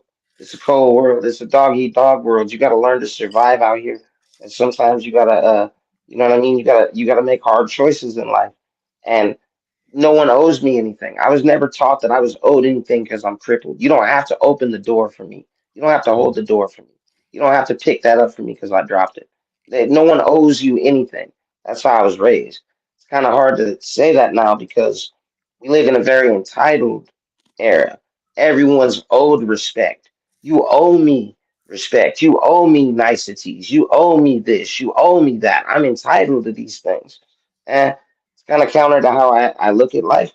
I feel like you're much happier when you realize that, I've done a lot of DMT and other psychedelics, and I'll say it like this. I'm not trying to turn this into a Joe Rogan podcast, but, the moon doesn't even know we're here. Think about that. Our closest celestial neighbor has no idea we're even here. So why do people think that they're so special? We're not. We're a blip on the map. So for people to think that they're owed anything in life, nah, you got to go get it. You got to go after it so you capture it, and you got to get off your ass to get on your feet. Good doesn't come to people just sitting there twiddling their thumbs. Nah, man, you got to go after it. Nobody handed me a mic and said rap. No one taught me to make beats and said this is how you use a bass drum. No, I wanted it. Even when other people thought I couldn't have it, I wanted it. So I went Yeah. after it. No matter what anyone said to me, it didn't matter. Because I wanted it, I went after it. And every day I get up out of bed and I have a choice. I can either lay back in bed and go, oh man, life is hard. I don't know what to do. Or I can say, fuck it, I'm gonna grab it by the balls. We're out. Let's go. Let's You do Yeah. it. know, I'm out of you know, bed. That's good. you know what would be crazy to me, Locust? If Mm. I heard a DJ who got to work with some of the greatest talents I'd ever heard tell me the universe doesn't want me to DJ. Don't those type of words bother you when they say some stuff like that? The universe is like, brother, there ain't no such thing as the universe. Nah, bro. There's you. We all have the same start to the day. I don't like to say we Right have game. 24 hours in a day because it's not true. We don't really have 24 hours in a day. I hate when people say that because at least if you're a smart man, you're gonna sleep 8 hours a day. I don't care that Elon Musk only sleeps four. For human conditioning, for peace of mind and rest, you need at least 8 hours a day. You know what I'm saying? And then if you're a hustler, you got 8 hours a day at a 9 to 5 job, or you got 8 hours a day of hustling, trying to figure it out. And if you're an entrepreneur, if you're a hustler, it's really a 12-hour shift. You know what I'm saying? So Yeah. already you got 8 hours of sleep. You got two businesses, bro. You tell me you work 8 hour day. Nope. Sometimes you don't get no sleep. You know what I Nope. mean? You I stressing mean, about orders. it's that, and then on top of it, I do all the production for Chino Brothers. You know, and Yes. then on You top have a of it, life. you know what I mean? You have Like a life. I got the So let's say you kids, I slept. got the wife. Exactly, and you have a family. So let's say Yeah. you sleep 8 hours a day, you hustle 12, right? What's that leave you with? 4 hours. 4 hours to do your thing. Yeah. Whatever you're going to be good at, whatever you love, whatever you cherish, whatever you feel like your reason for still living is, you only get 4 hours a damn day to do it. That's not a lot of time. So Hmm. you have to use your time wisely and go forth and research. I hate one of my biggest dislikes in the world. I hate to admit it. I hate when people ask me, "Hey, how do I do this? How do I do a high pass filter for my bass?" You don't have YouTube, bro. You ain't got Wi-Fi. Your fingers broke. You don't know how to use Google. Come on, homie. Come on, homie. You don't know how to use Google. That's true. Bro, when I Yeah. built the studios for the Chino Brothers, like I'd go on YouTube, right? And I was like, okay, now how can I afford this? Right. And like you'd see these kids on there and they're like 26, and they'd go, "You want to see my studio?" And it'd be like this empty garage, and they'd go, "It's this beautiful studio." I'm like, "Oh man, I'm a bum. How come I can't do that?" And then I realized, oh, that's not their money. So then like it started getting more Yeah, frustrating. Yes, yeah, it started getting more frustrating, but I had to learn equipment because I wanted to get good mics, I wanted to get good headphones, you know what I mean? And I wanted to get, and we needed towers, we needed cameras. So I'm like, right. okay. So you had to kind of eat it, like paying attention. You have to However, research. yeah, that being said, two things. One, because there's so many people who think they're supposed to be on the internet and they probably aren't supposed to be, you can get Definitely. microphones really inexpensively now, and good cameras really inexpensive, and amazing lights really inexpensively. Like the barrier when me and Adley were young and we were in radio, the barriers that they had there were gatekeepers. The barrier you Yeah, have now is your drive. Is If you don't your yourself. have the drive. drive, Yeah. Yeah. Yeah. Yeah. That's good. What do you want out of life? That's all. That's all we got. Like I'm not super viral, cracking, popping like that. I mean, you know, I get like 20,000 streams a month on Spotify, that's pretty average. dope. That's You pretty know, dope. which is great. And shout out to Blue Pie. You know, that's my record label. You know, I'm signed to an overseas label. You know, shout out to my brother DL Downer. You know, I like but it's not nothing. It's a drop. I'm still searching, or I'm not even searching. I'm still chasing what I want out of my career. Like I'm not just gonna stop and be like, okay, cool. I get 20,000 streams on a good month from Spotify. I don't even know with iTunes and everything together. We'll say like fuck it, all the way around 50,000 streams a month, which is great. But that's not a stopping point. That just Mhm. tells me, okay, I'm doing something right That you're enough. digging correctly. Yeah, that you're digging Yeah. the dirt, that you're digging the earth Mhm. correctly in the right direction. Well, that's because as an art, I'm more than just a rapper or a producer or a sound capture engineer. I'm more than those things. Like I can do all of those things, but I understand I understand my career. Like I understand my numbers. I know the congressional limit on the lowest amount you can make per stream is 0.0017 of a cent. I know that because Google told me that, and I cross-referenced the information several times to make sure I was right. So I can do a roundabout calculation on how much certain streams are going to bring me in, etc. You know, Wait, and that's so I just have a based. question for you. So what do you need? Huh. Like, what? How did you get with the label, and why do you need a label at this stage? Go Well, ahead. okay, so the label part, like this just sort of happened. So I left Bakersfield for Las Vegas last year. And hey, can you turn that down all the way for me? You can play it. I don't care. I'm just on this thing real quick. Um, I went to Vegas for a little while, and then I had came back. My grandma got sick, and I ended up taking care of her and stuff. And she ended up passing away, and I was her caretaker. But it was my honor because like I got to really be with her, you know, to her final days, and she did a lot for me when I was a kid. So I Mhm. felt like you know I got to fulfill my debt. Um, Mhm. but I was at a pretty low point, and I had this song called "Coping Mechanism," and I had did work with my boy DL Downer, Mr. Sugar Boom Boom before. We did a couple of records back in like 2018 together. And so I reached out to him and was like, hey man, I want to put you on this song. and he wrote a banging, like, deep verse to it. So we hit the studio and recorded it, and his label liked it, you know what I mean? So they ended up offering me a deal. So, and everything changed after that. Then it's like I've been doing all kinds of shows and going all kinds of crazy places. Like, Downer really put me on, man. Shout out to my boy, man. He really did. So the label has those connections to help you get on a tour, to help you Yeah, so get well, out there. yeah, they're big overseas, and I got a big overseas market already. I already had a couple of cool followers from overseas, as far as numbers were for streams, but they blew it up. Like now, like I'm Where really where Like overseas? Europe Like or like Philippines? Australia, France, Spain. I have Argentina. I'm gonna end up going to Argentina, hopefully sometime this year, Wow, they to do speak some English like stuff. that over there? Yeah, That's dope. yeah. We gotta start broadcasting our podcast over there, Adley. We gotta start shooting our Yeah. podcast out towards the Hey man, Argentina. no, hey, real talk, man. It changed my life. Like overseas is where it's at. Like that's where you will build a genuine like fan base. They'll if they like your content, if they like your music, if they like whatever you're doing, like people not from here will support it. We're westernized, man. We're the West. It's hard Yeah. out here. We don't like ourselves. We kill ourselves. You know what I mean? We don't like ourselves. So it's hard. I mean, I do have a lot of home supporters. Don't get me wrong. Like I love my country, but like the facts of the matter are, most big rappers that you've seen blow up over the years, they popped overseas first. They popped in Russia. They popped in the Mm. Chinese market. Wow, You really? know, yeah. Well, the Asian market, they love California culture. You got cholos and stuff over there. They got a Really? whole cholo movement. Yeah, if you look into it, Yeah, it's crazy. seen that. We've I got to think figure it's out in where that Japan. is and start pointing our podcast that direction, But Adley. Yeah, man. yeah, Do start it. directing it that Do way. it. That's dope, dude. That's All right, really well, cool. Locust, Hey, real quick though, one last thing before we get go into that, ahead. Mike. EVP brought up something real cool too. Alex G looking down, proud of you. And Oh Alex man. G was one of those one of the DJ dudes that I had mad respect for. We'd only talked, we never really hung out or in person or anything, but I know he's legendary here at Bakersfield, and you did a song with him, and just Yeah. kind of digging into a little bit in your relationship with him and how that was.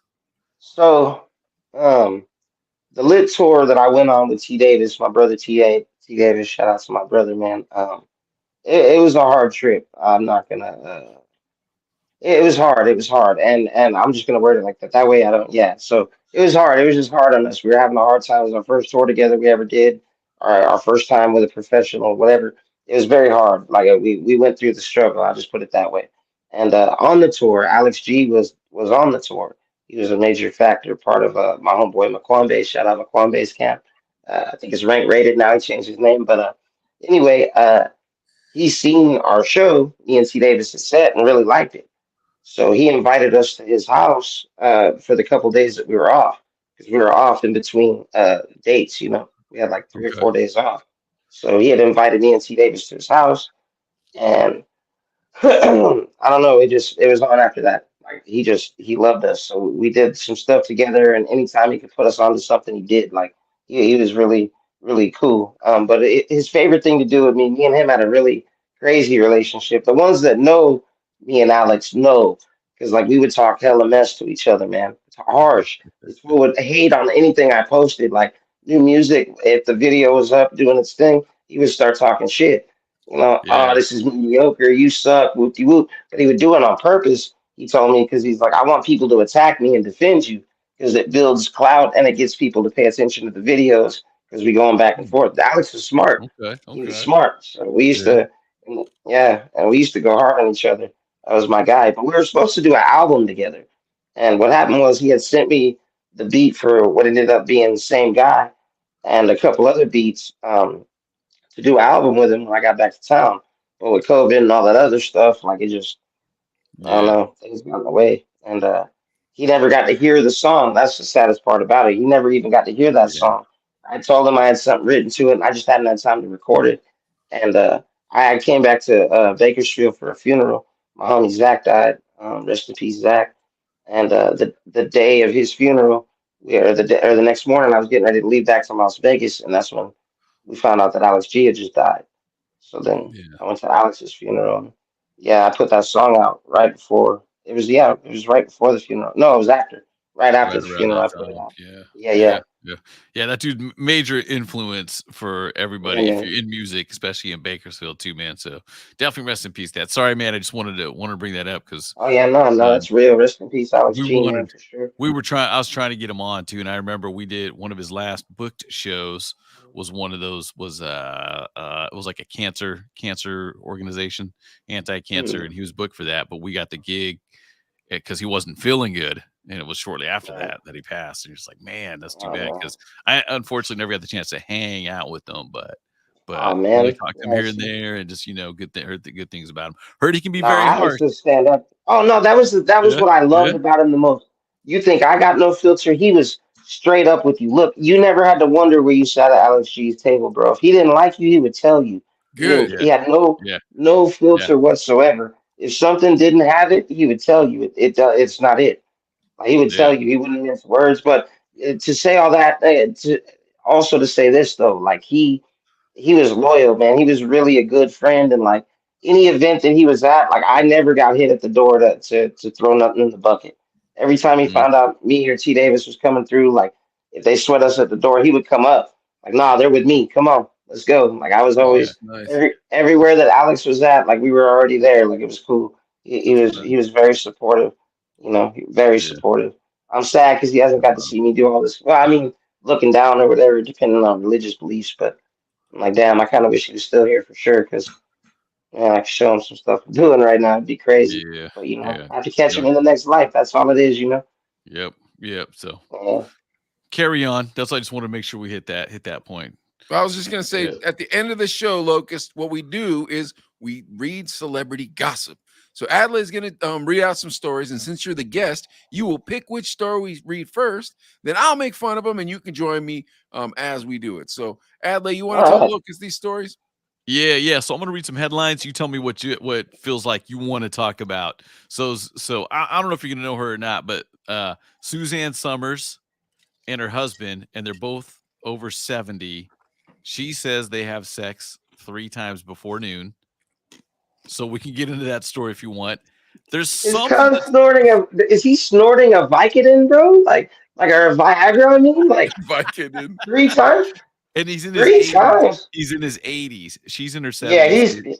he's on like a Viagra drip. They got a drip directly hooked up to his unit. You know what I'm He's saying? like they're probably eating like some sort of like you're not I gonna need be to able give to this a afford this chance. food. All right, what else we got? What else we got, Okay, Adley? Yeah, this another is crazy. save that because here's another headline. So there's something coming across the border from Mexico. It's not what you think. They're smuggling eggs. Oh wow. So they're smuggling eggs across the border. That's how crazy it's getting. Um, All right. I'm gonna What's give you our another other? one. I Here's a hip mean, hop one. Here's a hip hop head thing for you though. Tupac and Biggie AI app allows fans to text message the late rappers. So oh it actually Lord, goes through.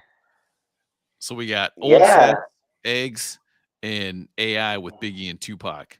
I mean, we can touch on all of them. I don't Yeah. want to touch the old sex though. I would, yeah. Which You one's know, first? Which one's first, Locust? You pick. I mean, eggs are like $10 a dozen right now. You know what I'm saying? Like I don't know what to say about that. The chickens are on strike. Damn it, I don't know. Eggs all of a sudden became gold in this joint. Like omelet, $20. Well, we can get $20 into it. omelet. You want me to read the story and we Yeah, can let's go comment? for it. Let's Let's see do what it. we got. So All right, yeah. why did the eggs cross the border? Seizure of eggs from Mexico spikes along the border. Now sticker shock in the egg aisle has gotten some shoppers headed south of the border. I mean, here in Bakersfield, I'm seeing it. And seizures of raw eggs at the El Paso airports of entry have nearly doubled from a year ago and have risen more than 300% at Laredo, Tucson, and San Diego. In El Wow. Paso, yeah, it's a small number so far. 42 Wow. seizures from November to January, up from 22 a year ago during the same period. Now, San Diego, they've made more than 1,000 seizures of 1,000? the same period. It's over Wait, over 1,000 dozen or 1,000 eggs? Like what seizures. is People I trying mean, to see it 1,000 might times be people have like been busted. yeah, and you might get busted with like 20 cartons or something. You know what I mean? You're going to Mexico, you're not trying to just get a dozen eggs. Oh, you're gonna flip them, right? You're gonna bring Yeah, a truckload. probably. Like, hey, man, I'm gonna sell them for triple what I paid for them down in Mexico. Eggs, though, right? Is this slang for something else? I Am I feel like lost? Real the eggs. border patrol agents are eating nice, bro. You know what I mean? Because you know they're not throwing them eggs out. They're just cooking them eggs up. Like, okay, we're taking these eggs from you. You know you're not supposed to be bringing these infested eggs into the United States. Now be on your way, sir. They're like, yo, And I they got the cooking up eggs. our omelet. Yeah. Exactly. Everybody's laced up with eggs in the INS right now, bro. All them, they all have eggs, dude. Every one of them.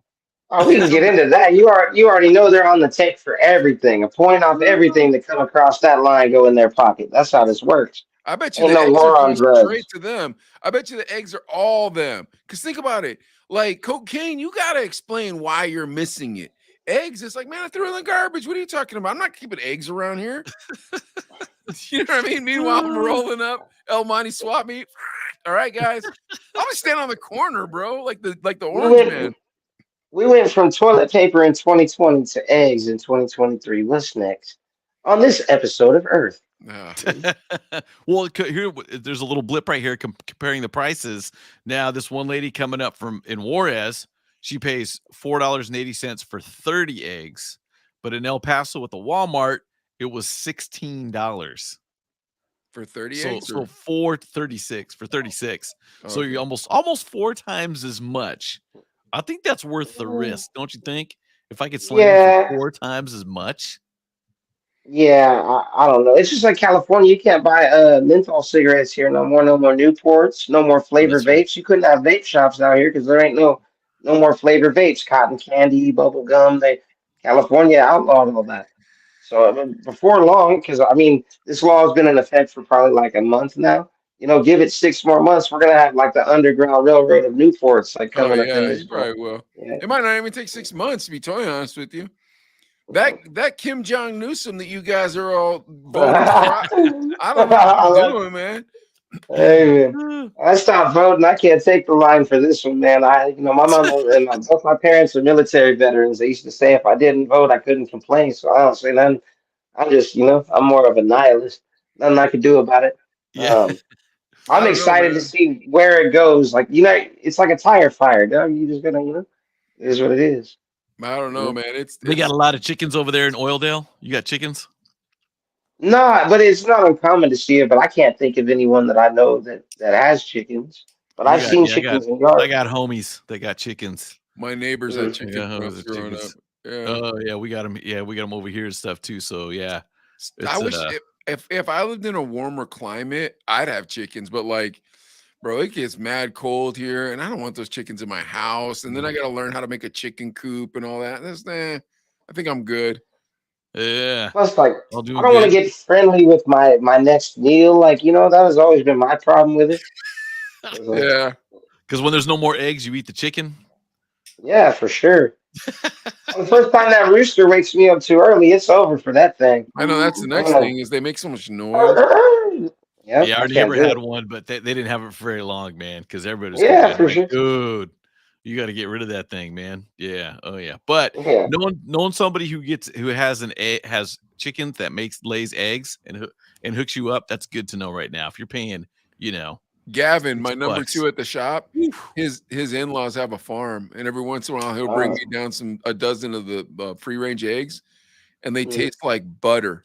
They taste better than any eggs you've ever had in your life. They're bright orange, like they're amazing. Yeah, like I've never tasted anything like these eggs. Every once in a while he'll bring them by, but he'll bring a dozen down for me and then a dozen down for Brandon at my other shop. But Brandon doesn't cook, so he just gives them to me. So then I take them home. Yeah. Oh yeah, eggs are the best, dude. Yeah. Woo-wee. Yeah, Even once you got real eggs, not that store-bought stuff, like it's different, man. I That's still real. like store-bought eggs. I'll still eat them, you know what I mean? But like when you have the and not even free range, I paid too much for this at the store, free range chicken eggs. Like your homeboy has the chicken eggs. They're delicious, man. Especially if they live because like that farm is in Ohio. So these chickens just have forever to run around. No worries, everything's good. So those chickens lay nice eggs. Man, that sounds like a tasty omelet.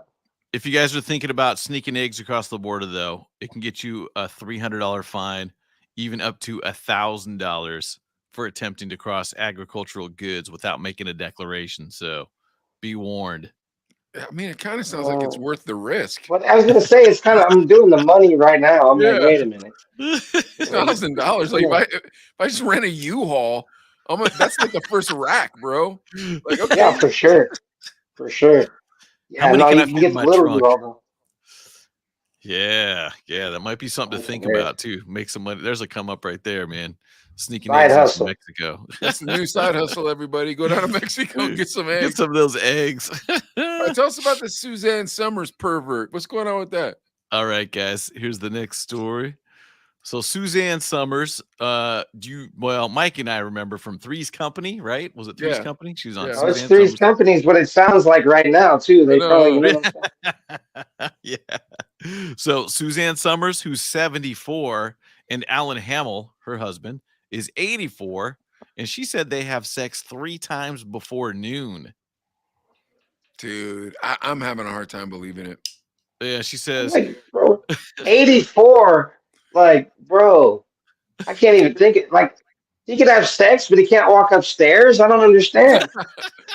Like, First things first, how hot was Suzanne Summers when you were a kid, though, Adley? She was hot. She was good looking. She was super attractive. And then she did Yeah. Thigh Master commercials. Oh, she was would you bone her now that she's 74? Would you I bone her? don't now? know, bro, man. Like, she's like, I mean, I'm married. I'd never cheat on my wife, but It's Adley, free you're parking single. though. You're Her single. eggs have Go ahead. expired. You could just free park in there. Brah! Go ahead, Adley. You can answer that one. Speaking of eggs, right? So she says, the Three's Company star, she says, because of hormones, they've been having sex a lot lately. Oh, At they're this getting stage, hormones. Okay, no, that it says explains it. hormones in quotes, though. I don't Yeah, know, that's bro. the scary part. A lot of people are taking that testosterone replacement theory or therapy and like that type of stuff. Like when they're getting older because they want to stay young, or they're getting the what is that? I can't remember. Mel Gibson Interesting. did it. Yeah.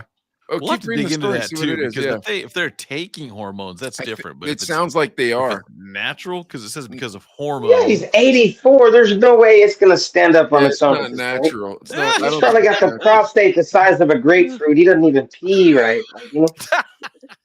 Like, At this stage, she says, at this stage of life, most people think that's, over the hill, too much information. But what time is it? Like noon? I've had sex with them 3 times so far today.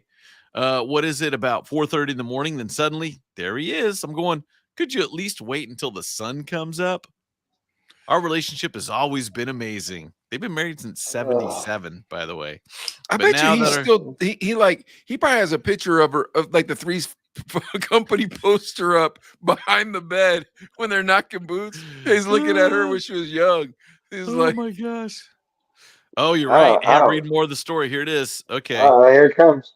Okay, that while they were isolated due to the pandemic, she said at the time, she says, quote, I have a husband who I inject every Tuesday with testosterone. I told you. And Wednesday's a very good day. Yeah, I What? told you. It's the testosterone replacement therapy. Oh my god. It's that and Is that that healthy? and stem cells. No, it's not healthy. That and stem cells. People Mel He's Gibson's 84. Mel Gibson's been shooting stem cells. That's kind of the theory is, look, bro, how much longer do I got? I might as well live like I'm 22.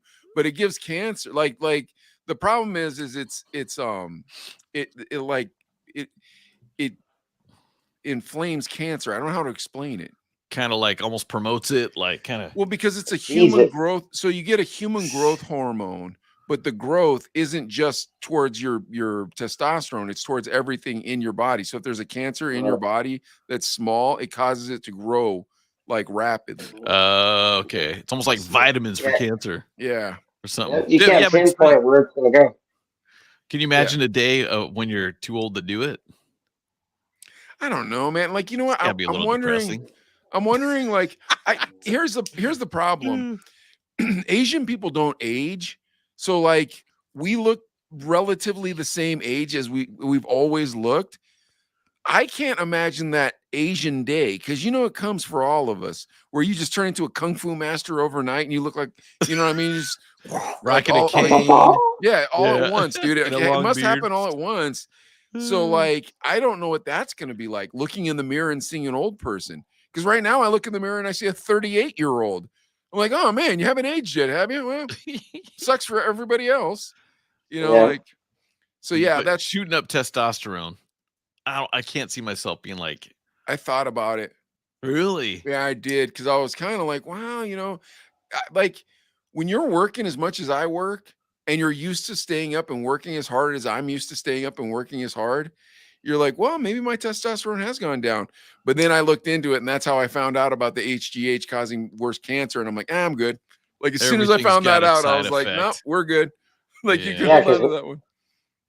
Yeah, it exasperates it. It makes it worse. Lokust, what lengths will you go to keep doing it? I mean, dude, they got all kinds of pills and crap now. Like, you ain't even gotta worry about it. You can, Dude, we sell pills at pop my one of them shop. joints. Yeah, we sell pills you got at the my Blue shop. Rhino. The homie AD, shout out. Shout out Compton AD. We got the Rhino. He has a whole album about it. The Blue Rhino, yep. We got the Rhino at the shop, and then we got the Firm. We got the one's called the Firm, and then we got one. Firme. Yeah, bro. And then we got another one. I can't remember what it's called. Dude, there's this other one, bro. That's the one. Like, that's the one. So, like, they sent it to us. So I'm like, I better try it, because I'm not gonna try to sell this if it doesn't work. Yeah, bro. That's the one, dude. It's horrible. It's horrible. Like, here, watch. Take your arm out like this and hold the skin back on your arm. Yeah. That's how it feels, because that's how stretched out it becomes from taking that pill. And it's involuntary, bro. Like, it's not your decision. So you're just having a safety meeting at the store, and you're like full of ass. It's awful, dude. It's awful. And then when you're finished, it doesn't go to sleep, dude. When you're finished, it doesn't go to sleep. I tried it, and I was like, I'm not doing this again. This is horrible. Like, but if you're an old man and it doesn't work, you know what I mean? Like, I guess that's what you would use, bro. We sell them. That's funny. Like, it's all natural. How long did it last? I can't say it's all natural, Adley. What were you saying? What were you asking, Lucas? I don't even know, because he said all natural. I'm like, what fruit makes you horny? Like, no, I don't. I didn't say that. Adley said that. I don't know where he got that information from. I was like, all natural. I already told you I deal with scumbags, bro. My industry is filled with scumbags. Hey, So, Mike, what's the markup on that? You know what? I don't get a big markup on that one. Oh, really? No, Okay. because it's kind of novelty item, and we don't put it out. Like, we don't put it in the cases, because we have a lot of female customers. Hey, yeah, you that yeah. You gotta ask. You gotta ask for it. You have hey, to. look, man, my pecker don't peck. Can I get one of those pills? Bro, it's like this. My dudes are that good a salesman that you don't even have to have it out there, and it's the most embarrassing thing you could sell, and we still burn it, bro. That's how good my guys are of sales. That's how well I taught them how to sell, bro. That's my craft that I've passed on to these young men. So if I pass away, they'll still have a career. But dude, if they could sell like that, trust me, bro, they'll sell you what I need you to sell. Wait, so you guys know, like, you guys like, oh, that guy walking in right there, sell him some boner pills. No, you kind of like slip the jab on it. You know what I mean? Because, like, we got the legal weed now and stuff. So we'll be like, hey, yo, man, we got this new strain. And they're like, oh, really? Yeah, man, I'll make your wife look prettier. Make your worries go away. You make the joke sound funnier. We got you, bro. It's only $42 for 2 grams, man. You want it or no? Yeah. Hey, bro, and if this is for the romantic reason, we do got them pills. Make it if that's what you need, but I'm not saying. And then you'll get it, right? Like, they'll be like, no, I don't need that. And you're like, oh, he'll be buying them later from somebody else. That when I leave, he'll come and ask Gavin about them. Yeah. And then, or it'll be like, well, I do have a first date tonight, and I'm not sure. You're like, okay, I got you, bro. So don't snort it. You're fine. Or like, sometimes we'll have Valentine's Day specials, and like, we'll throw, like, you get a indica, whatever, and then you get some of these gummies that make you feel more romantic, and then we'll throw those pills in there. Like, oh yeah, I don't have your boyfriend try this, or your husband try this. Like, we don't tell them what it does. You know what I mean? And then you can get cluckers that way. There's just different ways. Oh wow. It's not the easiest. It's not nicotine. Nicotine is real easy to get a clucker because like you started when you were 11. You weren't supposed to do that. You're 40 now. You don't want lung cancer. You want something that's going to do water vapor in your lungs with low nicotine. I got you. Okay. Ganja was a little harder because like there's a loophole in our state where we could sell something called Delta 8, which is from the stock of the plant. It's not the flower. Right. So Yeah, we don't have to have licenses for it, but they keep coming out with these new strains of it, which are like pretty close to stronger than 9, but with no paranoia. But like initially selling that was really hard because you first of all, you're telling people, hey, you don't need any form of license. We're right across the street from a police station. This is going to be half the cost of what your dealer selling it to you for. Would you like to buy it? And people are like, there's no way. Once you start getting cluckers on that, then it kind of sells itself. You know what I mean? It makes it a little easier. Though that's where the margin is, Adlai, is in the ganja, in the weed. That's where the you get because think about it, bro. Like if everybody smokes reefer, man. Everybody smokes weed, bro. Everybody like. Yeah, and I'm selling against a dispensary, and the dispensary has mad taxes they have to pay to the state, and to this, and to the that. Then they have to pay for their security and this and that. Me, it's just an extra thing I'm selling. I was like, it's bro, just another tool in the toolbox. That's exactly. It. So a gram over at the dispensary, 1 gram is $82. Where I'll sell you a 2 gram disposable for $42. So it kind of sells itself once they know you got it. You know what I mean? Yeah, once they know you got it, good dope sells itself, man. Yeah, then the homies start coming through. I heard you got some. They start looking around like, I heard you. No, it's right here, bro. You know what I mean? I got you right here. This case, whole case, bro. Bunch of gummies, bunch of, you know. Yep. I got your weed. I got your boner pills. What you need? Come see me. Yeah, the boner one-stop shop. Yeah, but you like it's hard to sell the boner pills.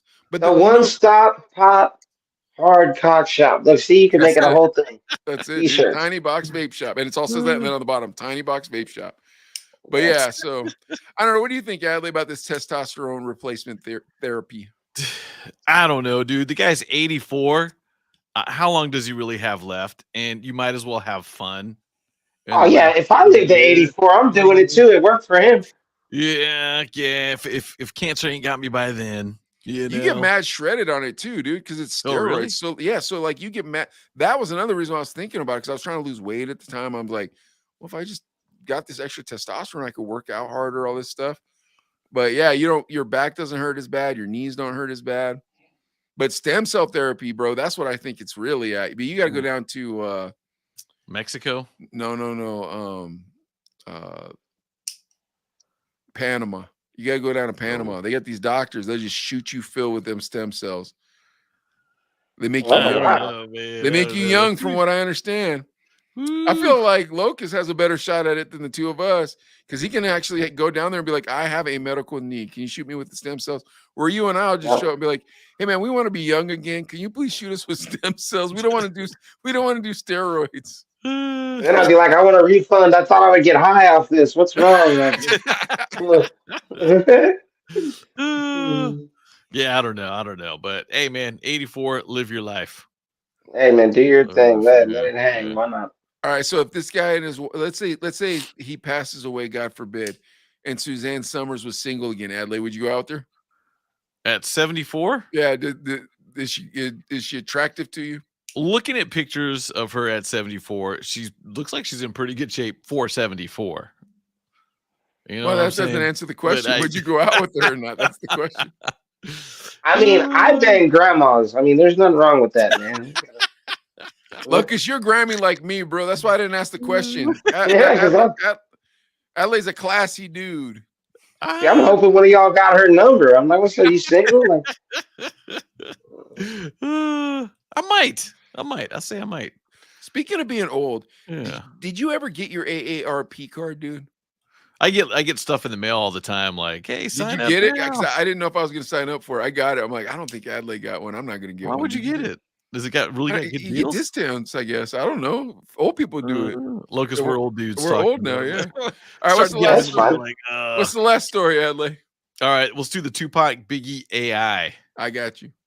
We're all big fans of Tupac and Biggie, and there's now a text. Now they're a text away, thanks to a new artificial intelligence chatbot that allows users to message notable people from history. So, Historical Figures, that's the name of the company. It was released earlier this month, and the two rap legends are among 20,000 names like Babe Ruth, even Adolf Hitler that users can message. Yeah, it's created by a Wait, 20. hold on a second. Like what? Who would message Hitler? Like, what do you say to AI Hitler? Like, That would be so weird, huh? Your homeboy is Exactly. racist if he's talking to AI Hitler, bro. That's low key. You know for sure. If you're like, hey, let me see your chat bot, and you're like, hold on a sec. It's like, oh, what do you got, a weird girl or something? It's like, then you look at his history. Hitler, what's going on? You know, you notice nobody's named Adolf. I haven't heard that name since then. Like, I've never met an Adolf in real life. They checked Never. it off the list. I swear. Yeah, they have one conversation that someone shared on social media. It was a chat with Biggie, and it showed the late legend praising Tupac despite their rivalry. Now, the Biggie AI says, quote, "It's been a few years since his passing, and I miss him every day, but he lives on through his music." The AI Biggie said when asked if he still had love for Tupac. He continued, "Pac was one of the hardest working guys in the rap game. He put out classics like Changes and Dear Mama that will never be forgotten. We had similar upbringing, so I felt a kinship with him and strived to do my best in honor of him. Real talk." But then the user responded with, "But he dissed you on it, though." So Biggie said, "You know what? That's just part of the game. Never took things too personally in my career, neither did Pac. So although we had our differences at time, it was all just business for me. At the end of the day, he respected my hustle and talent, and I have nothing but respect for him. We'll always have a special bond through music." Weird. Yeah, right? then you ask the AI Pac, and he's like, "F your," and you claim left side is the click, and then I'm gonna go on there just to ask if he smashed Biggie's wife for real. Like, I'm gonna go on there. Oh, that's true, huh? Yeah. Did you really smack, or are you just saying that? Now, Lokust, how important is beef for a hip hop artist? Like, is it important that somebody has beef with you, or do you not want people to have beef with you? What do you think?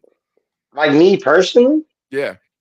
Controversy sells, man. I mean, you're gonna get a lot more clicks for something bad than you would something good. Do you ever just clown somebody just so you can start beef with them, or no? Nah, I mean, I've had no reason to. There's been a couple people over the years that because I don't really have enemies like that. I don't beef with people. I have no real reason to, though. I don't make that kind of music to make a beef with people, really. I'm just talking about my own perspective. Like, if someone has something to say about me on a song, I mean, I would probably demolish them. But like, it's because I'm mean and I have no filter. Like, you know what I mean? I don't care. But now beef is important for like certain things. Like, look for example, like Floyd Mayweather when he fought what's his name? Conor Conor McGregor. McGregor. Yeah. They took the same jet to the venue. Yeah. You know what I mean? They got the same accountant. Like, like it's all staged, it's all smoke and mirrors, But beef is important for sure. The beef with Biggie and Pac, it was one of the most iconic things to happen to hip hop. Really, it founded everything. Like, it put a rift between everything. It really started the different cultures of rap. It was kind of kicked off of that. Like, rap started way before them, but it's just the lines got drew after they made it. So it's kind of intriguing. Yeah, it's great. Me and Mike lived it. Yeah, well, we were in radio. We were in radio at the time. Yeah, so like we knew the reps. We knew the record reps from Death Row. Like, we knew like the guys from Bad Boy. Like, they were nice guys. The guys from Def Jam. Okay, here's the problem. I think everybody keeps hyping AI, and Lokust knows this because I know that he's been messing with it. It can do some dope stuff, but it can't do what everybody thinks it can do. You know what I mean?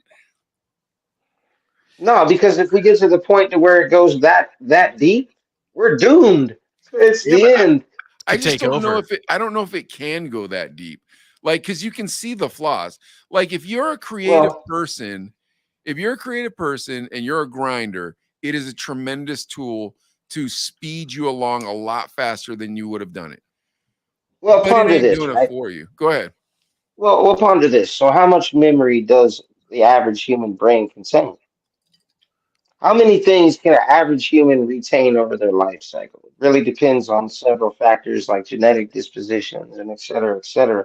If you really think about it, is the aspect of artificial intelligence eliminating humanity silly.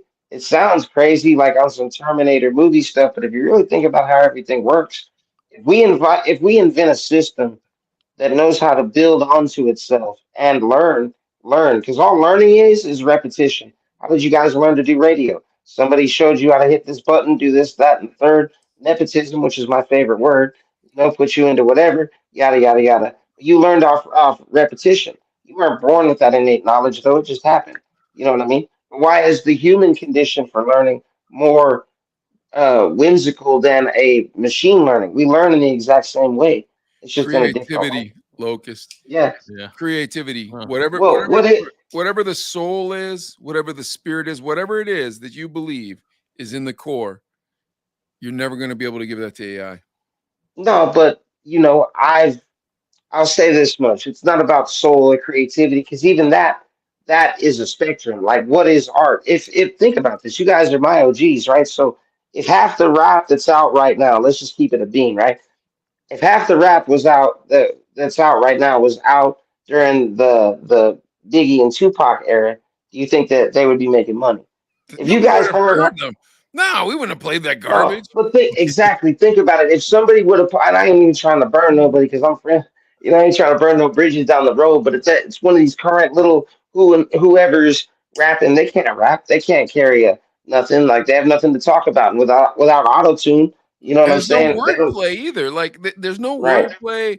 There's no rhythm. Like, you need Right. to do something that I can't replicate. If you can do Right. something I can't replicate, then you're an artist.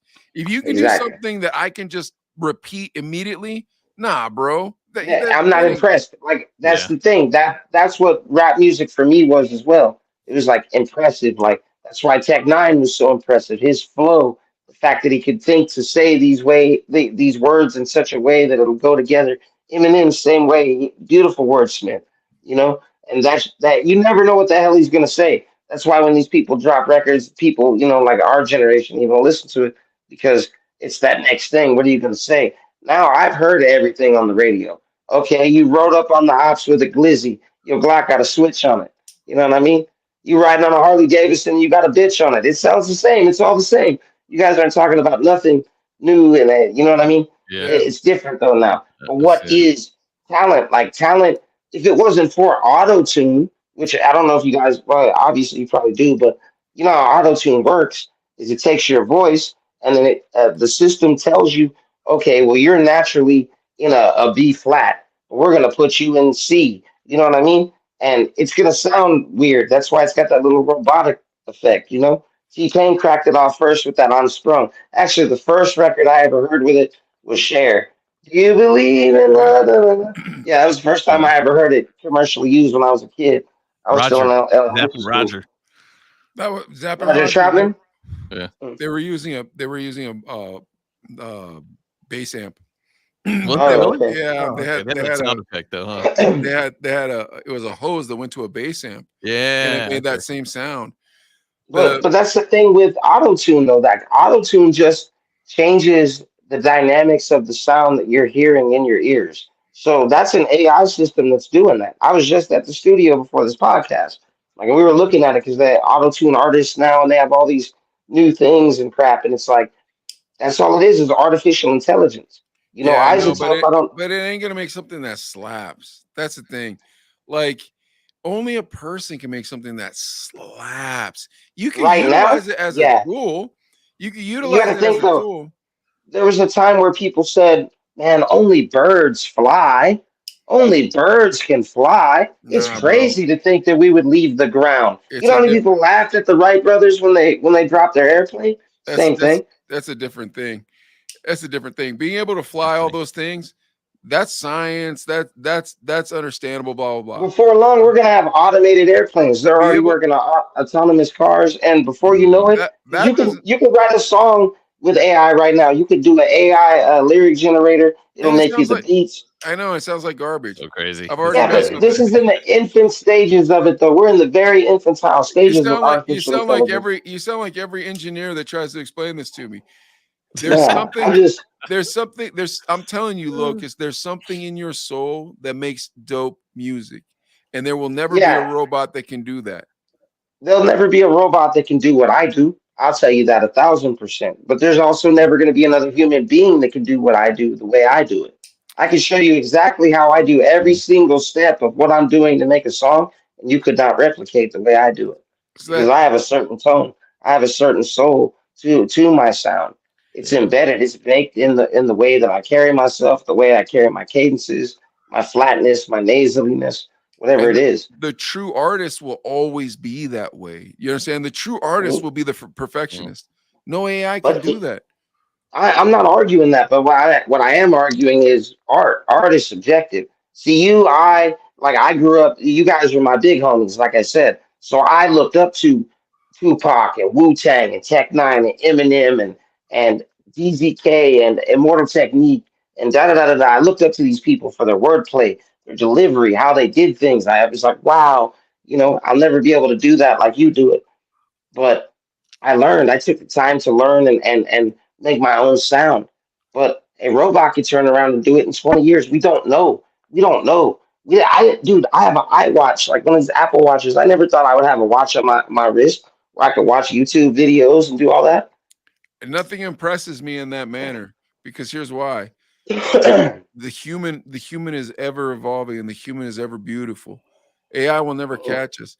Specifically when it comes to art, and art is the most important. Something that I don't recognize that I never knew anything about, but if I know it's art and I can see that it's beautiful, it's not as Mm, subjective as it seems. There are certain universal things we can all look at and go, man, it's beautiful. And there's certain universal sounds that we can hear and go, man, it's a slapper. It just is what mhm. it is. Although I will say this, it does seem that way, but it must only be in the Western world. Because sometimes, bro, I listen to like Indian people playing like the sitar and like all them weird instruments, and they sing like this, and I'm like, oh no, I don't want to listen to this Nah, music. You know what I mean? and it's crazy that you even bring that up. I know you're being funny with it, but if you think about the I'm being recording legit. techniques, like the recording techniques to different places, like Mhm. that slaps to them, you Yeah, know. no.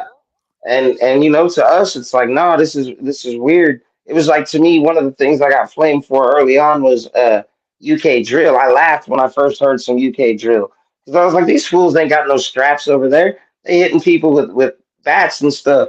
And they ain't got no guns over there. But then you go and look at the whole background of the culture, and it's like, oh, okay, it's the same thing as over here. They're just more oppressed. Yeah. Yeah. One way or another, it's just the way it is. God created us, and that soul will never be put into an AI. And whether you want to believe in God, whether you want to believe in the soul, whatever it I is, believe in God. I'm afraid of that which I have no control over. AI is like, we don't know what we're playing with. Just like when we're splicing cells and we got yeah, that particle collider, you know what I mean? The yeah, CERN. Like we're already tiptoeing around stuff that I wouldn't mess with personally. I right, like outer right. space and whatnot, but we already, the Mandela effect is real. I believe that there's a lot of things that are different from what I remember as a kid. There's so much we don't understand. What if we ourselves are AI already? You know, I don't know. We don't know. This could be a simulation. Rick and Morty could be right. We could be in a simulation and a simulation and a simulation and a simulation. You know, Mhm. None of us have the right answer. There's 30,000 gods in the world. I believe in a creator for sure. I do. Something Yeah. created me, because something's observing me and my actions right now. And it's not just the people on this show. Like something is observing me for I'm gonna sure. I just say don't know what that is. the reason I don't think I'm in an AI is because the homeless dude on the side of the road, that's not a good AI, man. He got screwed on this video game if it's a video game. You know what I mean? But I Mm, guess to a Yeah, certain but think extent, about something. How do you even know people you walk across or see in everyday life are even real? Like, they don't even have a soul till you talk to them. Well, these could be non-player characters. We don't know. We just assume we know. interesting.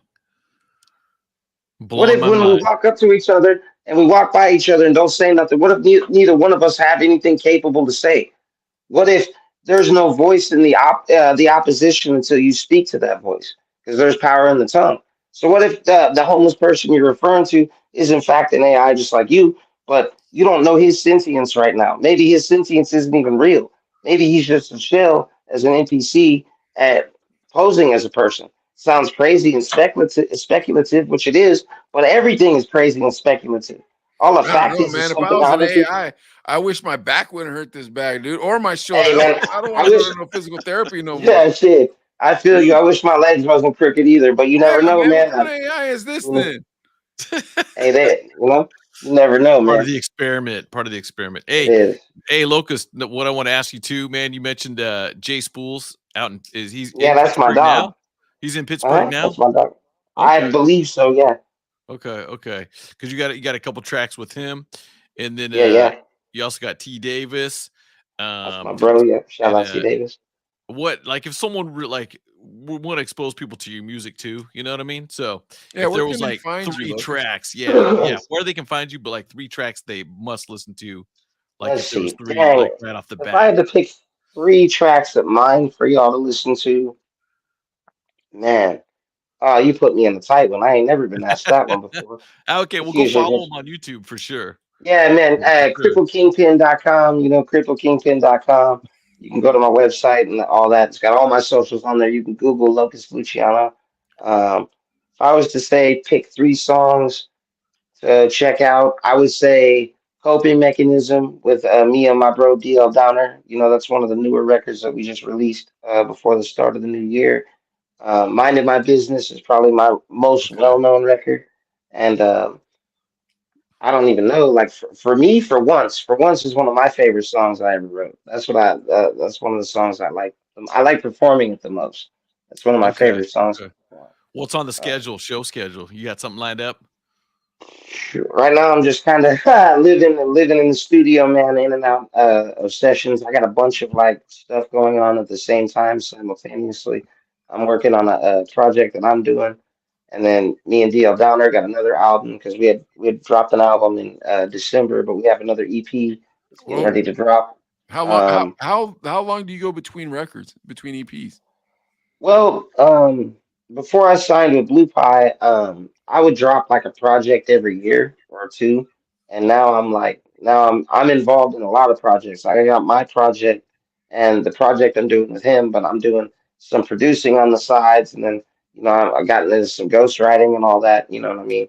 Wow. NDC can't really, Okay. Getting non-disclosure, paid. NDA. Yeah. I mean, really can't say much, but yeah, I've been working. I've been trying to get things together, man. So I'm just always on the go for sure, and I got a lot of stuff coming. As far as shows, I don't trying to think when the next one we have confirmed because we just got back from dang, where did we get back from?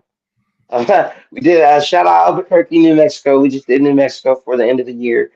We did Lancaster for New Year's Eve, and we're gonna go back to Hawaii. We gotta go to Houston. We're gonna go to New York City. I'm gonna wind up Wow. in your neck of the woods. I'm gonna be up in Pittsburgh in a couple months. I gotta do some more stuff with my boy Jay Spools. We're gonna shoot another video or two. Yeah, dude, Uh, hit me up when you're up here, dude. oh yeah, no, for sure. I'll come mess with you. You sell black and Yeah. miles up there? I'll come get some black and miles No, from you, we man. don't, but I'll get you taken care of. Don't worry. All right, I got you. Well, I'll fly out with some Cali weed, man. Don't even trip. I got you. All right. I'll just keister that shit. Never, don't worry about it. All right, We're you good. guys. Well, don't forget to follow us on the Chino Brothers. We're at like 9,500 on YouTube right now, 3,100 on TikTok, and everything else we don't really pay that much attention to. But we're on Facebook and all that too as well. All right, thank you so much, Locust, man, for coming on the show. Oh Thanks, man, thanks for Locust. having me. It's Appreciate it, been an man. honor, you Yes. guys. Dope. Yeah, man, we really appreciate you. Stick around for 1 sec, dude. All right, thanks for watching, you guys. We'll see you later.